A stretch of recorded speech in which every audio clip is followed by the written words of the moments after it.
এই সরকারের এখন পর্যন্ত সবথেকে যে বড় ব্যর্থতা, যেই গণ অভ্যুত্থানের স্পিরিট, যেই শহীদদের রক্তের মধ্য দিয়ে তার ম্যান্ডেট হয়েছে। মহিউদ্দিন, গত আগস্ট নিয়ে জাতীয় নির্বাচনে খুব আগ্রহী বিএনপি, অনেকেই আবার বলছেন, অনেক দলই আবার বলছে, এনসিপি, জামাত ইসলামী তার মধ্যে অন্তর্ভুক্ত, যে কি কারণে জাতীয় নির্বাচন হওয়ার আগে সংস্কার এবং অন্যান্য বিষয়গুলি হওয়া উচিত। এইসব বিষয় নিয়ে জনমনেও সন্দেহ দেখা দিচ্ছে যে আসলে ফেব্রুয়ারিতে ইলেকশন হবে কি হবে না, কেউ কেউ বলছেন নিশ্চিত করে হবে, আবার কেউ কেউ বলছেন যে না, কিছুতেই সেটি হতে দেওয়া হবে না। ভোট কি তাহলে আবার অনুষ্ঠিত হচ্ছে? কি বয়ান এখন আমরা দেখতে পাচ্ছি রাজনীতির মাঠে। এই নিয়ে কথা বলার জন্য জনপ্রিয় রাজনৈতিক যোগ্যতা জানবেন আপনি আমাদের সময় দিয়েছেন, সেজন্য আমরা আপনার জন্য বা আপনার কাছে কৃতজ্ঞ। আমাদের সাথে আরও থাকছেন জুলাই স্পিরিটের পক্ষে সোচ্চার তরুণ মুখ, তিনিও অনেক জনপ্রিয়, ইনকিলাব মঞ্চের মুখপাত্র জনাব শরীফ ওসমান হাদী। জনাব শরীফ ওসমান হাদী, আপনাকে আমাদের অনুষ্ঠানে স্বাগত জানাই। আপনার মূল্যবান সময়ের জন্য আপনাকেও আমি অনেক ধন্যবাদ জানাই। আমি আসলে প্রথম প্রশ্ন কামাল ভাইয়ের কাছেই আসতে চাই। কামাল ভাই, প্রশ্নটার একটু ব্যাকগ্রাউন্ড আছে, ব্যাকগ্রাউন্ডটা সহ আপনাকে প্রশ্ন করি। জনাব শরীফ ওসমান হাদী, একই বিষয়ে আপনার মতামত আমরা একটু জানতে চাইব। জনাব মাসুদ কামাল, আপনি জানেন যে আমরা গত পরশুদিন এই সরকারের একজন উপদেষ্টা জনাব আসিফ মোহাম্মদ সজীব ভুঁইয়ার একটা ইন্টারভিউ নিয়েছিলাম। সেই ইন্টারভিউতে আসিফ মোহাম্মদ সজীব ভুঁইয়া সরকারের ভিতরে ক্ষমতার কেন্দ্র অনেকগুলি যেরকম বলেছিলেন, আমার সরাসরি প্রশ্নের উত্তরে তিনি ডিজিএফআই কথা বলেছিলেন। আমি ডিজিএফআই তো সরকার প্রধানের অধীনে, সেনা প্রধানের অধীনে না, তাহলে ডিজিএফআই যদি কোনো কাউকে কোনো বক্স করে, আমি ইঙ্গিত করেছিলাম যে তাহলে তো এটা সরকার প্রধানের জানার কথা।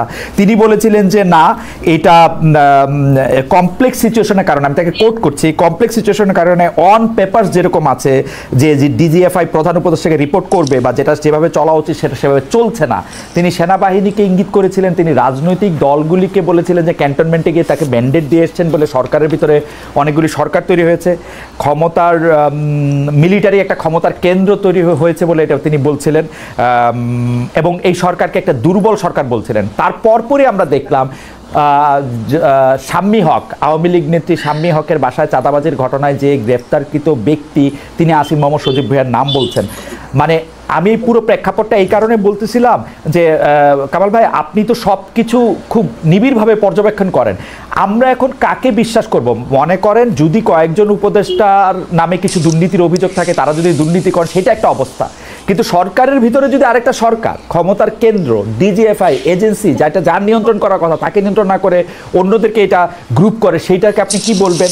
সরকার প্রধানকেও আপনি এইভাবে কীভাবে দেখেন? মানে এখানে আরেকটা ছোট কথা আমি একটু বলে রাখি, জনাব আসিফ মোহাম্মদ সজীব ভুঁইয়া বলছেন যে এই যে ইশাককে মেয়র হতে না দেওয়া, এটা উপদেষ্টা পরিষদের সিদ্ধান্ত। আসিফ নজরুল এই কথাটা আমার কাছে পুরোপুরি উল্টো কথা বলেছেন। তিনি বলেছেন যে হাসান আরিফ শাহাদাতের ক্ষেত্রে এটা দেখেন নাই, আসিফ মোহাম্মদ সজীব ভুঁইয়া দেখেছেন, কিন্তু আসিফ মোহাম্মদ সজীব ভুঁইয়া বলেছেন এটা উপদেষ্টা পরিষদের সিদ্ধান্ত। প্লাস ওই যে এজাজ সাহেবকে নিয়োগ দেওয়া হয়েছে উত্তর ঢাকায়, সেইটা উপদেষ্টা পরিষদের সিদ্ধান্ত এবং সেইটা তিনি জানতেনও না অনেক ক্ষেত্রে। তো এই পুরোটা ক্ষেত্রে কি এটা মনে হচ্ছে যে ছাত্র প্রতিনিধি যারা আছেন বা সরকারের ভিতরে সরকার, ইউনূস সাহেব একটা বিভাজনের রাজনীতি করতেছেন এবং একটা মানে আমি কি বলবো আমি জানি না, সরি এত লম্বা প্রশ্ন করার জন্য, কিন্তু প্রেক্ষাপটটা একটু আপনাকে বললাম। কামাল ভাই, আপনি এটা নিয়ে বললে আমরা একটু হাদির কাছে এটা শুনবো। জি কামাল ভাই, আপনি প্রথম যে কথাটা বললেন, একটা কথা বললেন এখানে, আমরা আসলে কাকে বিশ্বাস করব? আমি একজন সাংবাদিক হিসেবে আপনাকে বলবো, আমি আসলে কাউকে বিশ্বাস করব না, আমি সবাইকে সন্দেহ করব। একজন সাংবাদিক হিসেবে আমার কাজই হচ্ছে যারা ক্ষমতায় আছেন তাদেরকে সন্দেহ করা, এবং সেই সন্দেহটা মানে দূর করার দায়িত্ব তাদের, এবং সেই সন্দেহটা আমাদের এখানে ঠিকঠাক মতো করা হচ্ছে না বলেই একটা ভুল করে যাচ্ছেন। আসিফ মোহাম্মদ সজীব ভুঁইয়া যেটা বলেছেন, আমি মানে সব তো আমার একসঙ্গে মনে থাকবে না, আমি যেগুলো মনে আছে এগুলি বলি। উনি যেটা বলেছেন এজাজের এই নিয়োগটা উনি জানতেনই না। উনি তো চিঠি লিখেছেন আপনার কি বলে জনপ্রশাসন সচিবকে নিজে হাতে লিখেছেন, এই যে উনি জানেন উনি খুব একটি যোগ্য লোক, তো উনি আবার জানতেন না কিভাবে বলেন? উনি তো এটা ব্যক্তিগত প্যাডে চিঠি লিখেছেন, উনি নিজে সিগনেচার করেছেন। আমি একটু ছোট্ট করে বলি, আসিফ মোহাম্মদ সজীব ভুঁইয়া বুঝিয়েছেন যে উপদেষ্টা পরিষদ তাকে এই চিঠিটি তাকে লিখতে, মানে এখন উনি ছোট মানুষ বা আমি ছোট বড় মানে বয়সের কারণে আমি বলতেছি না, সরি এটা আমার বলা উচিত হয় নাই, উনি যেহেতু সংশ্লিষ্ট মন্ত্রণালয়ের উপদেষ্টা পরিষদের সিদ্ধান্তটা তাকে বাস্তবায়ন করতে বলা হয়েছে, সেই জন্য উনি চিঠি দিয়ে এটা কাজটা করছেন, এটা আমি বুঝছি উনার কথায়। এটা কখন হয়? আমি জানি না। আপনি সাংবাদিকতা করছেন, এটা হয়? উপদেষ্টা পরিষদ কখনো একজন লোককে বলবে তুমি চিঠি লেখো? উপদেষ্টা পরিষদ মিটিং করে তারাই তো সিদ্ধান্ত দিয়ে দিবে। এটা কি হয় নাকি? আমরা তো ভাই কিছু কিছু জানি, কিছু কিছু তো বুঝি সিস্টেমটা। ওকে, তো ওনারা তো সিদ্ধান্ত দিয়ে দিবেন। এখানেও কিরকম হয়েছে যে উপদেষ্টা পরিষদ তাকে বলেছে ওকে শপথ দিতে দিও না। তাহলে ওখানে হাইকোর্ট যে রায়টা দিল, ওই রায়টা কি ছিল? হাইকোর্ট কি বুঝে না কি করতে হবে? এবং ওনারা কি বুঝেন না হাইকোর্টের রায় তাতে মান্য করতে হবে? দেখেন, এগুলো নিয়ে অনেক জল ঘোলা হয়েছে, অনেক পানি ঘোলা অনেকে করেছেন। ইশরাক সাহেব তার রাজনীতি করেছেন, বিএনপি তার রাজনীতি করেছেন, সবাই করেছেন। তো ওনাদের সমস্যাটা কি? শাহাদাত সাহেব এটা যে কারণে হয়েছে, ঠিক একই কারণে ইশরাক সাহেব এটা হলো না কেন? একই তো কারণ, একই জিনিস তো, একই বিষয়, একই জিনিস। সমস্যাটা কোথায়? এই পুরো বিষয়টা হলো পলিটিক্যাল। তার মানে এই গভর্নমেন্টটা এই ঘটনাগুলি নিয়ে যেরকম আচরণ করেছে, এটা হলো পলিটিক্যাল আচরণ করেছে। বিতর্কটা ওনারা ইনভাইট করেছেন, যে আমাদেরকে বিতর্ক ধরে না কেন? ওই ইনভাইটেশনের বিতর্ক তাদের কাছে আসছে। কথাগুলি সিম্পল। দেখেন, ডিজিএফআই যে কথাটা বলা হয়েছে, ডিজিএফআই সেটা আপনি যে বলেছেন, এটা তো আসলে সরকার প্রধানের হাতে। এখন সরকার প্রধান যদি মনে করে যে ডিজিএফআই আমার কথা শুনছে না, উনি ডিজিএফআই আগা 5 তলা চেঞ্জ করলেই পারেন, করেন না কেন? এইগুলি আসলে কিছু না। আমি বলি আপনাকে, ওনারা যেগুলি বলে না, এ করতে দেয় না, ও করতে দেয় না, আসলে এই গভর্নমেন্টকে আমি মনে করি একটা নন সিরিয়াস টাইপের গভর্নমেন্ট। এই গভর্নমেন্ট যখন ক্ষমতায় আসে গত বছর, এই গভর্নমেন্টের উপর তখন আপনি ধরুন 8 তারিখ তারা ক্ষমতায় আসলো, 8 তারিখে যদি আপনি দেশের মানুষকে জিজ্ঞাসা করতেন এই গভর্নমেন্টের উপর আপনার সাপোর্টটা কেমন আছে, আমার মনে হয় না যে আওয়ামী লীগের 2-1 পান্ডা ছাড়া আর কেউ বলতো যে এই গভর্নমেন্টকে আমি সাপোর্ট করি না। কেউ বলতো না। এত সমর্থন নিয়ে বাংলাদেশের ইতিহাসে আর কোনো গভর্নমেন্ট আসে নাই। এবং এখন পর্যন্ত আজকে 1 বছর হয়ে গেছে, এই 1 বছরে আপনি কোনো একটা পলিটিক্যাল পার্টিকে দেখতে পাবেন না যারা নাকি অফিসিয়ালি এই গভর্নমেন্টের উপর অনাস্থা দিয়েছে, পাবেন না। মানে এত সাপোর্ট অন্য কোনো গভর্নমেন্ট পায় নাই বাংলাদেশে। সেরকম একটা গভর্নমেন্ট এত সাপোর্ট দেয়া করলোটা কি, করছেটা কি, এটা আপনি বলেন। তারা কি আগের গভর্নমেন্টের যে খুব ভালো চালাতে পারছে? কোন দিক দিয়ে পাচ্ছে? উত্তরের যে সিটি কর্পোরেশনের নিয়োগটা থাকে, আমি সিম্পল একটা কোশ্চেন করতে চাই, আমি একটা সাধারণ মানুষ, আমি একটা প্রশ্ন করতে চাই। এই যে এজাজ সাহেবের একটা সিটি কর্পোরেশন চালানোর মতো তার সিভিতে কি লিখতে পারবেন উনি যে আমার এই ধরনের অভিজ্ঞতা আছে? কিন্তু কাউলা এখানে আমাদের একটা এনজিও চালিয়েছেন পরিবেশ বিষয়ক এবং আরেকজন উপদেষ্টার কাজিন, এই তো তার যোগ্যতা। কিন্তু কামাল ভাই, আমি আপনাকে একটু এখানে প্রশ্ন করতে চাই, আমরা যারা সিটি কর্পোরেশনের মেয়র যাদেরকে দেখেছি তাদের কি যোগ্যতা কোথায় ছিল 2-4টা চুরি বাটপারি করা ছাড়া? শুনেন, সিটি কর্পোরেশনে আমি ধরে নিচ্ছি হাইপোথেটিক্যালি তাদের কোনো যোগ্যতা ছিল না, আমি ধরে নিচ্ছি। সাহেব ধরেন অথবা আতিক সাহেব ধরেন, ধরে নিচ্ছি চোর বাটপার সব ঠিক আছে, কিন্তু তারপরেও তারা একটা সিস্টেমের মধ্যে দিয়ে আসছে। সিস্টেমটা কি? জনগণের ভোট নিয়ে আসছে অথবা ভোটের নামে নাটক করে আসছে, যাই হোক একটা সিস্টেমে তো আসছে। উনি আসছেন কিসের মাধ্যমে? এটা বুঝান না রে ভাই। উনি কিসের মাধ্যমে আসছে? উপদেষ্টা পরিষদ ঠিক করছে, সজীব ভুঁইয়ার চিঠির মাধ্যমে আসছে। ওকে, আসতে পারে, আমার কোনো সমস্যা নাই। আসিফ মাহমুদ সজীব ভুঁইয়ার চিঠির মাধ্যমে আসছে। তখন আমি আসিফ মাহমুদ সজীব ভুঁইয়াকে জিজ্ঞাসা করবো যে এত লোক থাকতে আপনি ওনাকে নির্বাচন করলেন কোন যোগ্যতায়, কি দেখে? আপনার সঙ্গে তার খাতির আছে? সে আপনার দস্ত লাগে? ব্যাপারটা কি বুঝান আমারে ভাই।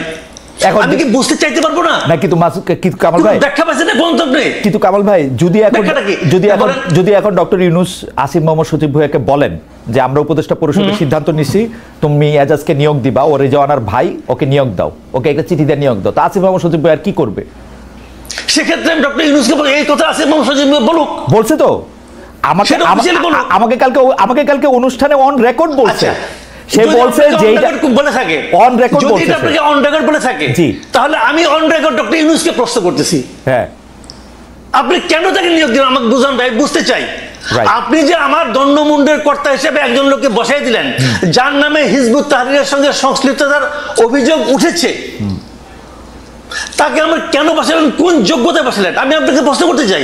ডক্টর ইউনূস তো প্রশ্নের ঊর্ধ্বে না, অফকোর্স পৃথিবীর কেউ প্রশ্নের ঊর্ধ্বে না। আমি প্রশ্ন করতে চাই একজন নাগরিক হিসেবে, এই প্রশ্নের জবাব যদি না দিতে পারে তাহলে ভাববো উনিও দুর্নীতি করছেন। আপনি কি কামাল ভাই, আমরা আবার আসবো আপনার কাছে, আপনি কি ওই ডিজিএফআইটা নিয়ে আর কোনো কিছু বলবেন? যে ষড়যন্ত্রের কথা আসলে নাসিরুদ্দিন পাটোয়ারি বলে মিটিংয়ে, আসিম মোহাম্মদ সজীব ভাই বলতেছে, নাহিদ সাহেবও বলছেন কিছুদিন আগে, এনসিপিও বলতেছে, এইটা নিয়ে কি আরেক দুই লাইন বলবেন আপনি?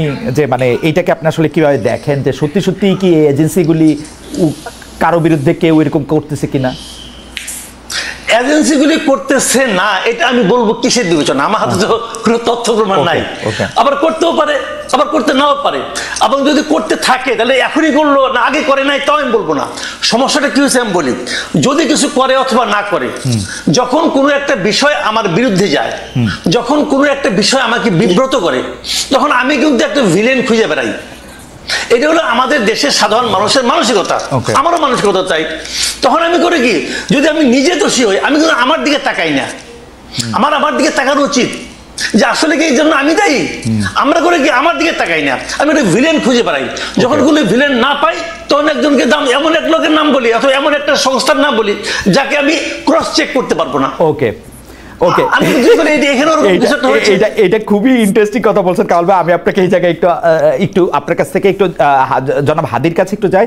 জনাব হাদি, একই প্রশ্ন, আমি প্রশ্নটাকে এরকম করতে চাই, আপনি কি আসলেই মনে করেন কিনা সরকারের ভিতরে একটা সরকার আছে এবং কারো কারো বিরুদ্ধে ষড়যন্ত্র হতেছে, সেটার জন্য এজেন্সিকে কাজে লাগা হইতেছে, এবং এইটার জন্য এটা আপনি সরকার প্রধানকে, সরকার যারা চালাইতেছে তাদেরকে আপনি আসলে দায়ী করেন কিনা? আমি আসিম মোহাম্মদ সজীব ভুঁইয়ার অবস্থা দেখেই বলতে চাই, চাঁদাবাজির জন্য যে গ্রেপ্তার, যিনি রিমান্ডে ছিল, তার একটা ভিডিও ফাঁস হয়েছে, সেই জায়গা ধরেও যদি আপনি একটু বলেন।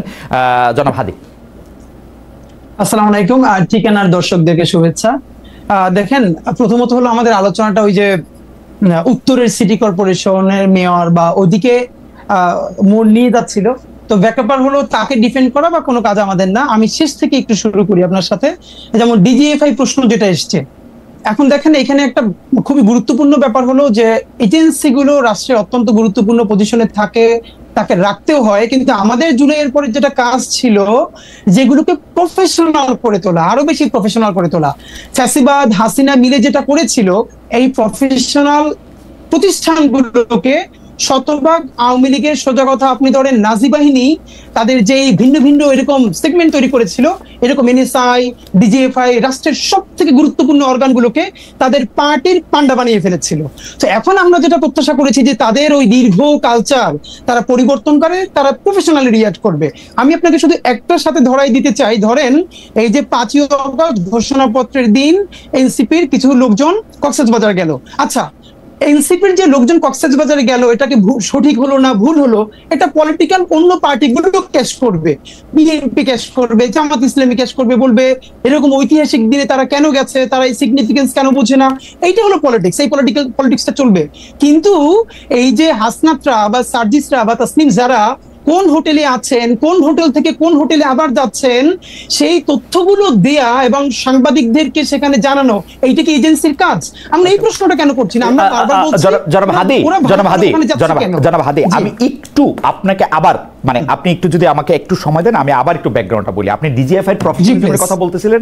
15 বছর হাসিনা শাসনের ডিজিএফআই কে একটা দলীয় বাহিনীর মতো ব্যবহার করা হয়েছে, এজেন্সিগুলিকে একটা দলীয় বাহিনীর মতো করে ব্যবহার করা হয়েছে। আসলে ডিজিএফআই কে এরকম দলীয় বাহিনীর মতো ব্যবহার করা শুরু হয়েছে এরশাদ সাহেবের সময়, তারপরে এটা বেগম খালেদা জিয়ার সময়, 9/11-এর সময় যে সরকার আসে, ডিজিএফআই সেই সরকারের বাহিনী হিসেবে ব্যবহৃত হয়। ওইটাই ডিজিএফআই এর যেটাকে বলা হচ্ছে জব ডেসক্রিপশনের মধ্যে পড়ে বলে ওটা ওরা মনে করে। এই ডিজিএফআই কিন্তু, আমার তর্কটা হচ্ছে, এই ডিজিএফআই কিন্তু ডক্টর মোহাম্মদ ইউনূসের পারপাস সার্ভ করার কথা। আপনারা সেই প্রশ্ন কেন তুলতেছেন না যে এই ডিজিএফআই যদি ডক্টর মোহাম্মদ ইউনূসের পারপাস সার্ভ না করে, ডক্টর মোহাম্মদ ইউনূসকে দায়ী করা উচিত যে আপনার ডিজিএফআই এর উপর আপনার কন্ট্রোল নাই কেন? কারণ ডিজিএফআই কিন্তু সেনা প্রধানরাও কি বলে অ্যাকাউন্টেবল করে, সেনা প্রধানের উপর নজরদারি করে, সেনা প্রধানের আন্ডারে কিন্তু ডিজিএফআই না, নট এট অল। ওকে ওকে ওকে ওকে খালেদ ভাই, আমি একটু আপনাকে বলি, আমরা এই সরকার সম্বন্ধে একটা ফিডব্যাক গত 10 মাস ধরে দিয়েছি কমপক্ষে 100 বার, মিডিয়াও এটা প্রচুর আছে। আবার আপনাকেও আবার আজকে বলি, রিপিট করি, এই সরকার হলো বাংলাদেশের ইতিহাসের সব থেকে জনসমর্থিত সরকার এবং সব থেকে দুর্বলতম সরকার। এই দুটোই তার ক্ষেত্রে সত্য।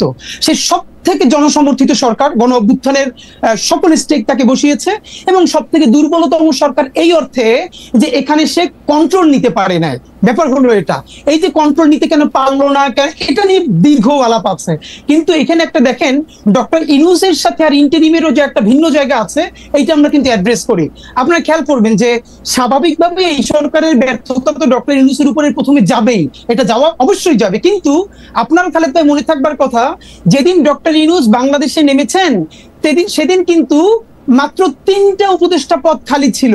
এর মানে আগের সকল উপদেষ্টা পদ সব রেডি, ডক্টর ইউনূস আসার পরে আর মাত্র 3টে পদ খালি ছিল। তখন আমরা ডক্টর ইউনূসকে বলছি যে আপনি তাহলে এখানে কারা কারা উপদেষ্টা আছে, এখানে বিএনপির লোকজন আছে, এখানে জামাতের আছে, এখানে জাসদের আছে, এটাকে আপনি হিয়ারসে বলতেছেন নাকি প্রামাণিক সাপেক্ষে বলতেছেন? কারণ আমরা জানি ডক্টর মোহাম্মদ ইউনূস হাসপাতালের বেডে শুয়েও উপদেষ্টা পদ চেঞ্জ করেছেন। মানে আমরা তো আর, আমি ডক্টর ইউনূসের সাথে উনি প্রধান উপদেষ্টা হওয়ার পরে আমার কোনো কথা হয় নাই, কিন্তু আগের কথা মানে আমি জানি যে আপনি যে বলতেছেন উপদেষ্টা পদে নিয়ে নেওয়া হয়েছিল, তো সেই 3 উপদেষ্টা পদে কি ডক্টর মোহাম্মদ ইউনূস ওই স্বাস্থ্য উপদেষ্টা, তারপরে এই যে এদের নিয়োগ দিচ্ছেন, এই যে এনজিও আরো 2জন যে এনজিও তাদের নিয়োগ দিচ্ছেন? না, হতে পারে, মানে হতে পারে, কিন্তু আমরা হলো যেটা বাকিদের কে নিয়োগ দিছে? এই সমস্ত গণ অভ্যুত্থানের শক্তি সবাই মিলে দিচ্ছে, কারণ পলিটিক্যাল পার্টি সবাই বসছে, বিএনপি বসছে, জামাত বসছে, এবি পার্টি বসছে, ছাত্ররা বসছে। কিন্তু আমাদের তর্কটা ওই জায়গা না। আমরা ভাই আপনারা যেটা মূলত বলতে চাই, দেখেন এই যে মাসুদ ভাই এখন পর্যন্ত যেটা বললো, মুশকিলটা হইলো, যেমন আপনি আমার সরাসরি আমার একটা পরিচয় আছে যে আমি এই জুলাই বিপ্লবের বলি অথবা জুলাই গণ অভ্যুত্থানের বলি, এটার একটা শরীক। আমরা সবাই মিলে হাসিনাকে তাড়াইতে বাধ্য করছি, এর মানে এগুলো ব্যাপারে আমাদের কোনো গ্লানি নাই। কিন্তু মাসুদ ভাইয়ের ক্ষেত্রে যেটা ব্যাপার, মাসুদ ভাই দেখেন, আপনি যখন কথা বলছিলেন, আপনাকে তখন মাসুদ ভাই প্রথমে বলেছে একটা যে লীগের পান্ডা ছাড়া আর কেউ এটাকে অস্বীকার করবেন। এর মানে লীগকে তিনি প্রথমবার পান্ডা বললেন, এটা শুনে তো দর্শকরা খুশি হবে। একটু পরে যে কাজটা মাসুদ ভাই করেছেন, ওইটাই হলো বাংলাদেশের জন্য সামনে। জনাব হাদি, আপনি কি মাসুদ ভাইয়ের কথা বিশ্লেষণ করবেন? তাহলে আপনি মাসুদ ভাইয়ের কথা বিশ্লেষণ করেন, আমি আপনাকে স্মরণ করাই দেই যে মাসুদ ভাই লীগকে পান্ডাই প্রথমবার বলতেছেন না, দর্শককে খুশি করার জন্য বলতেছেন না, এবং গত 15 বছর ধরে অন্তত পক্ষে 50,000 বার তিনি এইসব কথা বলেছেন। আচ্ছা ভাই, তাহলে আমি আপনাকে মনে করাই দিই, মাসুদ ভাই যদি গত 15 বছর ধরে এটা বলে থাকে, এর সাথে আরেকটা সত্য হলো, শাহবাগে যখন নিকৃষ্টতম মব হয়েছে বাংলাদেশের, এবং সেটাকে আমার দেশ যখন ভীষণ ভাবে ব্যানার হেডিং করে এক্সপোজ করছে যে শাহবাগে ফ্যাসিবাদের পদধ্বনি, তখন মাসুদ ভাইয়ের প্রোফাইলে এখনো আছে 10ই ফেব্রুয়ারি 2013 মাসুদ ভাই একটা স্ট্যাটাস দিছে আমার দেশের, সেইটার যে এইটার নাম যদি হয় সাংবাদিকতা তাহলে আমি লজ্জিত। এর মানে যেই শাহবাগ বাংলাদেশের বিচার ব্যবস্থা ধ্বংস করছে, রাষ্ট্র ধ্বংস করছে, পুরো সিস্টেমকে কোলাপস করছে, সেইটাকে যে পত্রিকা এক্সপোজ করার পরে পত্রিকার সম্পাদক জেল কাটছে, মাথা তার উড়ে দিছে। কিন্তু আপনাকে আমি আরেকটু মানে একটা সেন্টিমেন্টাল জার্নি করাই। আমার দেশ পত্রিকা কিন্তু শাহবাগের এই আন্দোলনকে সমর্থন করেছে। আপনি 2013 সালের 6 ফেব্রুয়ারি, 7 ফেব্রুয়ারি, 8 ফেব্রুয়ারি পত্রিকা দেখেন। 9 ফেব্রুয়ারি বা 10 ফেব্রুয়ারি, আপনার মতো এত শার্প ব্রেন না, কিন্তু 9 ফেব্রুয়ারি এসে তারা এটাকে প্রতিধ্বনি বলেছেন, ফেসিবাদের প্রতিধ্বনি হোক, যে প্রতিধ্বনি বলেছেন সেটা বলেছেন। এখন ঘটনা হইতেছে যে আমরা সাংবাদিকতা ছাত্র ভাই, আমরা কোনো একটা পত্রিকার রিপোর্টে যখন একটা অবজেক্টিভ জায়গা থেকে যখন একটা সাবজেক্টিভ জায়গা নেওয়া হয়, আমরা আমাদের প্রাইভেট ওয়ালে, মাসুদ ভাই জবাব মাসুদ ভাই দিবেন, মাসুদ ভাই আমার থেকে, মানে আমি মাসুদ ভাই একদল করি এরকম ব্যাপারটা না, কিন্তু আমরা যখন কোনো কিছু সাবজেক্টিভ, মানে এটা আমাদের ট্রেনিং ভাই, কোনো কিছু যখন অবজেক্টিভ জিনিসটা যখন সাবজেক্টিভ হইতে দেখি, আমরা এটাকে প্রতিবাদ জানাবো। এবং আমরা কিন্তু প্রথম আলোর মন্তব্য প্রতিবেদনেরও প্রতিবাদ জানাতে দেখছি যখন এটা অবজেক্টিভিটির জায়গা থেকে সেটা সাবজেক্টিভিটিতে গেছে। একই খালেদ ভাই, এই আলাপটা হলো পলিটিক্যাল কারেক্টনেসের জায়গা। মাসুদ ভাই তো শুধু সাংবাদিক না, মাসুদ ভাই মূলত যেটা করে এটা অ্যাক্টিভিজমই করে, এটা তো সমস্যা না। পৃথিবীর বহু বড় সাংবাদিকরা প্যারালালি সাংবাদিক এবং অ্যাক্টিভিস্ট, কোনো সমস্যা নাই। কিন্তু সমস্যা হলো মাসুদ ভাই যখন এই যে শাহবাগের প্রতিধ্বনি যখন আমার দেশ বলে, এইটা যদি সাংবাদিকতা হয় তাহলে মাসুদ ভাই যখন লজ্জা পায়, সেই মাসুদ ভাই এইমাত্র যেটা করলো, সে লীগকে পান্ডা কইলে পরের লাইনে বলতেছে যে আগের সরকারের চেয়ে ভালো চালাতে পারছে, এই সরকারের হাজারটা সমস্যা আছে, আমরা বলবো এই সরকারের দায়ও বাংলাদেশের সকল জনগণের, যে যা পারবে না। কিন্তু আপনি কি এটাকে কোনোভাবে গত ফ্যাসিবাদী আমলের সাথে তুলনা করতে পারবেন? কেন তুলনা করলে কি হবে? আমি বলবো হাসিনা ফেসিবাদী সরকার ছিল, কিন্তু এই সরকার ফেসিবাদী না, কিন্তু হাসিনার চেয়ে অর্থনৈতিক বা রাজনৈতিকভাবে ভালো চালাইছে কি খারাপ চালাইছে। আমি যদি দেখি হাদি, আপনি আমাকে বলেন, কালকে আসিফ মাহমুদ সজীব ভুঁইয়া আমার অনুষ্ঠানে এসে বলছে যে এই সরকারের ভিতরে সরকার তার বিরুদ্ধে ষড়যন্ত্র করতেছে, এটাকে আমি কি বলবো? ভালো বলবো? না আমি বলবো ও আইসা বলছে যে ডিজিএফআই তার জায়গা থেকে ছবি তুইলা এজেন্সি করে বিদেশে পাঠাইতেছে, আমি এটাকে ভালো বলবো এই সরকারকে? যখন আমি জানি যে ডিজিএফআই হচ্ছে, যখন আমি জানি যে ডিজিএফআই হচ্ছে ডক্টর মোহাম্মদ ইউনূসের আন্ডারে। খালিদ ভাই, এই সরকারের সবথেকে বেশি সমালোচনা ইনকিলাব মঞ্চের চেয়ে বেশি কেউ করে নাই, শব্দ ধরে ধরে, বাক্য ধরে ধরে গত একটা বছর। আপনি জাস্ট পত্রিকা দেখেন, আপনি মিডিয়া দেখেন, কিন্তু প্রবলেম হলো আপনি যখন ফ্রেমিংটা, আপনি যখন একটু আগে বললো না যে, এই যে ভাই একটু আগে বললো যে, আপনি যখন জিজ্ঞেস করলেন মাসুদ ভাইকে যে তাহলে এর আগের যে ওই যে বর্তমান যে উত্তরের মেয়র সে যোগ্য না, তাহলে আসলে যোগ্যতাটা কি? তখন ভাই বলল যে ধরে নিচ্ছি তারা চোর, মানে ধরেন খোকা ভাইয়ের কথা বলেছে, আদিক সাহেবের কথা বলেছে, এর মানে মাসুদ ভাই বলছেন ধরে নিচ্ছি চোর, এর মানে কি চোর ধরে নেওয়া লাগবে? তারা চোর না,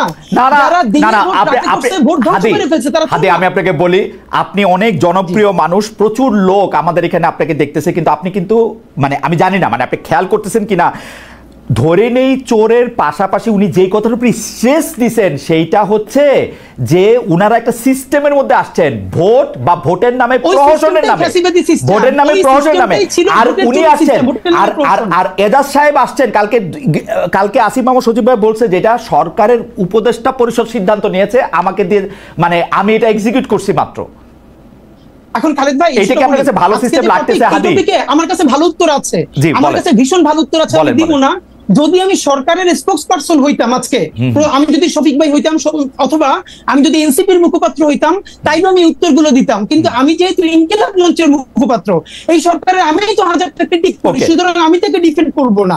আমি শুধু বলে নিচ্ছি যে এই যে শব্দগুলো চয়নের জায়গা, যে ধীরে ধীরে যেরকম ন্যারেটিভ নির্মিত হয়, আমি শুধু এই জায়গাটা ফোকাস করি। আমার মনে হয় যে আমি হাদি সাহেবকে বুঝতে পেরেছি। আমি কামাল ভাই আপনার কাছ থেকে একটু জানতে চাই, এইটা কিন্তু সত্যি কথা, আপনি মাঝে মাঝে যেহেতু আপনি অনেক জনপ্রিয় মুখ, আপনার কথায় শব্দ চয়নে অনেক সময় মনে হয় যে আপনি আওয়ামী লীগকে এই সরকারের থেকে ভালো বলতেছেন, আওয়ামী লীগ আপনার দ্বারা বেনিফিটেড হতেছে, এইটাও মনে হয়। এবং আপনি হাদিকে শুনেছেন, আমার কোনো প্রশ্ন এই পর্যায়ে নাই, আপনি যদি এটাকে একটু অ্যাড্রেস করেন। সরি, দেখেন আমি বলি আপনাকে, জি আমি কিন্তু মানে এখানে হাদি যে কমপ্লেনগুলো আমার বিষয়ে তুলেছেন, আমি খুব খুশি হয়েছি এই কারণে, এই প্রশ্নগুলোর আমি আসলে জবাব দিতেই চাই, কিন্তু দেওয়ার সুযোগ পাই না। মনে করুন আমি যদি হুট করে বলি, বলবো যে ভাই তোমার তো কিছু জিজ্ঞাসা করে না, তুমি এটা বলো কেন? তো এটা কি ঝামেলা? তো প্রশ্নগুলি উত্তর দেওয়া দরকার। আমি একটা একটা করে বলি। প্রথমত বলি, শেষ থেকে বলি, যে এই সরকারের চেয়ে আওয়ামী লীগ সরকার ভালো, এটা আমি কখনো উচ্চারণ করিনি এবং ঘুণাক্ষরে চিন্তাও করি না। আমি চিন্তাও করি না, এটা আমার চিন্তার বাইরে। কারণ এই সরকার খারাপ কিছু করলে আমরা বলতে পারতেছি। আমি ডক্টর ইউনূসের কোনো একটা কাজ পছন্দ না হলে আমরা বলতে পারতেছি। হাসিনা সরকারের সময় আমরা সরাসরি বলতে পারতাম না, আমিও বলতে পারতাম না, আমি অনেক কিছু বলছি। আমি হাসিনা গভর্নমেন্টের বিরুদ্ধে, তার কর্মকাণ্ডের বিরুদ্ধে, বিভিন্ন কাজের বিরুদ্ধে অনেক কিছু বলছি, কিন্তু এখন যেভাবে সরাসরি বলি, এতটা সরাসরি বলতে পারতাম না। কারণ আমার কিন্তু কেউ থ্রেট দেয় নাই। আমি আবার বলি আপনাকে, আমার এই হাসিনা সরকারের আমলেও কেউ কখনো থ্রেট দেয় নাই, এই সরকারের আমলেও আমার কখনো কেউ থ্রেট দেয় নাই। আমি বলেন যে দেয় না, আমাকে বলে হাসিনা সরকার আমরা থ্রেট দেয় নাই, তার মানে তুমি তলে তলে আওয়ামী লীগ আসিলা, তাহলে তো এই সরকারের আমলেও তো আমার কেউ থ্রেট দেয় নাই, তাহলে আমি তলে তলে এর সঙ্গে আসি না রে কামাল ভাই। আমি একটু যোগ করি, হাসিনা সরকার আমলে এটা ভয়াবহ ছিল, কারণ আমি যেহেতু এই বিজনেসে আসি, মানে সরি এই চাকরিতে আসি 28-29 বছর ধরে, আমি কিন্তু খেয়াল করি। কামাল ভাই আপনি দেখেন, এখন কিন্তু যে কোনো টেলিভিশন, যে কোনো আপনাকে ডাকতে দ্বিধা করে না, বরং আপনাকে চায়, আপনি সময় দিতে পারেন না, যদিও আপনি সরকারের প্রতি অনেক বেশি ক্রিটিক্যাল। কিন্তু যখনই আপনি আওয়ামী লীগ সরকারের প্রতি ক্রিটিক্যাল ছিলেন, আমরা বিদেশে বসে আপনাকে পাইতে হইতো, অন্য টেলিভিশন আপনাকে ডাকতে সাহস করতো না। এই একটা স্পষ্ট তফাৎ আছে, এই স্পষ্ট বুঝতাম না। জি, আমি ওটা আমি বুঝতাম না, কিন্তু আমি যেটা বুঝতাম, আমি বলি আমাকে 2-1 বার ডিজিএফআই থেকে কফি খাওয়ার দাওয়াত দিছে, রাইট, আগের আমলে, বাট আমি যাইনি। আমি বলছি আমার সময় নাই। তারা কিন্তু আমার সঙ্গে অভদ্র আচরণ করে না, ধমকায় নাই। এখন তাই বলে কি ওদেরকে আমি সমর্থন করি? নো, কোনো বিবেচনাতেই করি না। এবং আমি আবারও তো বললাম যে আমি এই সরকারের চেয়ে ওটাকে ভালো, বেটার, এটা মনে করার কথা আমি চিন্তাও করি না। কারণ ওই সরকারে এত সমস্ত লোক ছিলেন, খোদ সরকার প্রধান থেকে শুরু করে শেখ হাসিনা সম্পর্কে আমি যে সমস্ত কথাবার্তা বলেছি, হাদি হয়তো ভুলে গেছে, হয়তো অন্য কিছু নিয়ে ব্যস্ত ছিল, আমার মতো ক্ষুদ্র মানুষের কথা তার খেয়াল করার দরকার নাই। কিন্তু আমি আবারও বলি যে আমি কখনোই তাদেরকে, মানে আমি মনে করি বাংলাদেশের সবচেয়ে বড় ক্ষতিটা শেখ হাসিনা এবং তার আশেপাশের লোকজন করে দিয়ে গেছেন ভাই। এটা রিয়েলিটি, এটা মানতে আমার কোনো দ্বিধা নাই। আগেও শুনে এখন আমি টু দ্য পয়েন্ট একটা প্রশ্নের জবাব দিই, যে প্রশ্নের জবাব আপনি কিছুটা দিয়েছেন। সেটা হলো যে শাহবাগের ওই আন্দোলন নিয়ে, ওইটা নিয়ে ওই সময়ে ইনকিলাবের যে জিনিসটা হয়েছে, আমি ওইটাকে জার্নালিজম মনে করি না। না ইয়াতে আমার দেশ পত্রিকায় আমি মনে করি আমার দেশ, সরি ইনকিলাব আমার দেশের, ওটাকে আমি জার্নালিজম এখনো মনে করি না। আমি মনে করি অ্যাক্টিভিজম এবং জার্নালিজম দুটো ডিফারেন্ট জিনিস, টোটালি পার্থক্য, মানে আলাদা জিনিস একটা। উনি যেটা করেছেন, মাহমুদুর রহমান সাহেব, উনি আসলে সাংবাদিক না তো ভাই, এটা বলে লাভ নাই। আমার একটা প্রশ্ন আছে, কারণ ভাই আপনি আমার দেশের মাহমুদুর রহমান সাহেবের জার্নালিজমকে জার্নালিজম মনে করলেন না, কিন্তু 10 বছর ধরে আমাদের অন্যান্য পত্রপত্রিকা বা সাংবাদিকরা যা করছে তা কি জার্নালিজম ছিল? তারই কি আপনি এত কঠিনভাবে আক্রমণ করছেন, নাম ধরে বলছেন নাই? আমি একটা কথা বলি আপনাকে, কয়েকদিন আগে জনকণ্ঠ দখল হয়ে গেল, কয়েকদিন আগের কথা, দখল হয়ে গেল, আবার চলে আসলো, ওরা আবার আপোষ করে ফেলাইলো। জনকণ্ঠ যখন দখল হলো, আমি দখল হওয়াটাকে কিন্তু আমি সমালোচনা করেছি। আমার পাশাপাশি আমি এটাও বলেছি যে শামীমা খান কিভাবে জনকণ্ঠের সম্পাদক হয়েছেন এটা আমি বুঝতে পারি না, কারণ আমি জনকণ্ঠের সাংবাদিকতা করেছি টানা 12 বছর। কিন্তু কামাল ভাই, এবং শামীমা এখানে একদিনের জন্য ওখানে আসেন নাই, কিন্তু কামাল ভাই হাজবেন্ড মারা যাওয়ার পরে উনি সম্পাদক হন কিভাবে? কিন্তু কামাল ভাই আমি বুঝি না, কামাল ভাই এটা বলতে পারবো না। কামাল ভাই, আতিকুল্লাহ খান মাসুদ কিভাবে সম্পাদক হয়েছে, জনকণ্ঠের সম্পাদক, সেই প্রশ্ন তো আপনি তুলেন নাই। মাহমুদুর রহমান সাহেবের যে যোগ্যতা আছে, ওটা আমি তুলছি, আতিকুল্লাহ খান মাসুদ তুলেছি, আমি বলি আপনাকে, ওটাও আমি তুলেছি, কেন তুলবো না? ওইটা আমি বলি, ওটা আমার একটা লেখা আছে ভাই।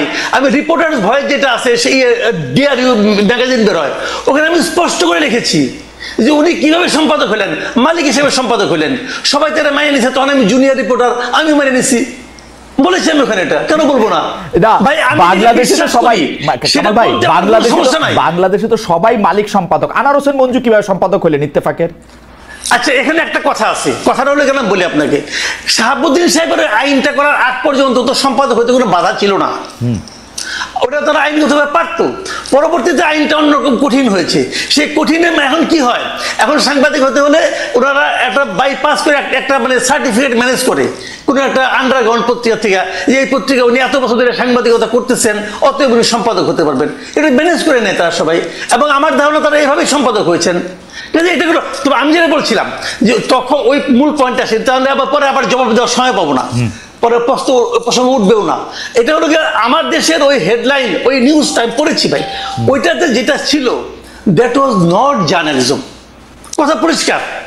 ওই উনি যে প্রেডিক্ট করেছেন, উনি যেভাবে লিখেছেন, ওইটা ছিল অ্যাক্টিভিজম, এবং ওই activism maybe right, maybe not right, সেটা অন্য হিসাব, ওই আলোচনা আমি যাচ্ছি না, কিন্তু ওটা জার্নালিজম না। আমি সেটাই বলেছি যে এটা যদি সাংবাদিকতা হয় তাহলে ভাই, আমার অবজারভেশন এটা, আমি কিন্তু আমার ওখান থেকে, কামাল ভাই সাংবাদিকতা তো পৃথিবীতে বহু রকম, আপনি একরকম সাংবাদিক, আপনি দুজন ক্লাসেই পড়ছি যেটা বহু রকম আছে, আপনি এটা সাংবাদিকতা না, এটা কেমনে বলবেন মাসুদ ভাই? না, আমি তখন, আমি এখনো যেটা, অনেক সাংবাদিকতার ধরন আছে, অনেক সাংবাদিকতার স্কুল আছে, এক এক স্কুলিং এক এক রকম, কোনো সমস্যা নাই। আমি তো আমার স্কুলিংটা নিয়ে বলবো, আমি যেভাবে শিখেছি, আমি যেভাবে ভেবেছি, আমার ভাবনার সঙ্গে যায় না, অত আমি বলছি না। কিন্তু কামাল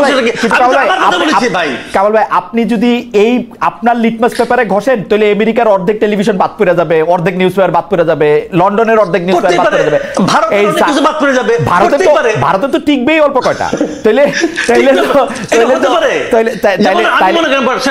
আমি এমনকি আমি ভারতের সবচেয়ে জনপ্রিয় পত্রিকা যেটা বাংলায়, আনন্দবাজার, ওটাকে আমি সাংবাদিকতা মনে করি না, কারণ আমি মনে করার অধিকার, আমার নিজস্ব মতামত আমি কি আমার ফেসবুকে দিতে পারবো না? ওকে, আপনি কি আরেকটু বলবেন? আবার একটু হাদির কাছে যাইতাম। হাদির, আপনি কি আরেকটু বলবেন, বা নাকি আপনি এই এখন একটু জনাব হাদির কাছে যাই?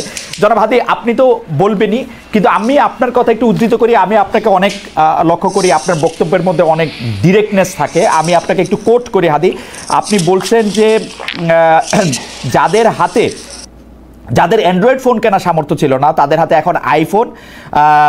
এটা কাদের উদ্দেশ্যে দিয়েছেন? মানে এটা কি মানে এই বক্তব্যকে এনসিপির কারো গায়ে লাগতে পারে? মানে প্রায় একই সময় জনাব মাহফুজ আলমও একটা স্ট্যাটাস দিয়েছিলেন, পরে যেটা আবার তিনি কারেক্ট করেছেন যে কেউ যখন একা মানে তিনি ইঙ্গিত করেছিলেন নতুন একটি রাজনৈতিক দল যদি দেখে যে এর মধ্যে অনেকেই দুর্নীতির সাথে জড়িত, একজন যদি না করে তাহলে এইটা কি আপনি একটু বলবেন? এই আর্থিক অভিযোগ, আন্দোলনের বিভিন্ন ধরনের সমন্বয়ক বা সদস্যদের বিরুদ্ধে অনেক আর্থিক অভিযোগ যে রয়েছে সেটা সম্পর্কে আপনার অবজারভেশনটাকে একটু আপনি বলবেন, যেহেতু ইনকিলাব মঞ্চ আমি বলছি ভাই, বলছি ইনকিলাব মঞ্চ জি হ্যাঁ শিওর এইটা আমি যেই প্রোগ্রামে বলেছিলাম যে যাদের হাতে অ্যান্ড্রয়েড ফোন মানে থাকতে কষ্ট হয়েছে এখন আইফোন টি শার্ট দামি, এই মঞ্চে দুইজন উপদেষ্টাও ছিলেন, কিন্তু প্রোগ্রামটা ছিল মূলত ওসমানী স্মৃতি মিলনায়তনে প্রায় 1000-এর মতো বাংলাদেশের জুলাই আহত যোদ্ধা, যাদের একদম অনেকের চোখ নাই হাত নাই, দেখলেই বুঝে যায় সারা দেশ থেকে ওনারা এসেছিলেন।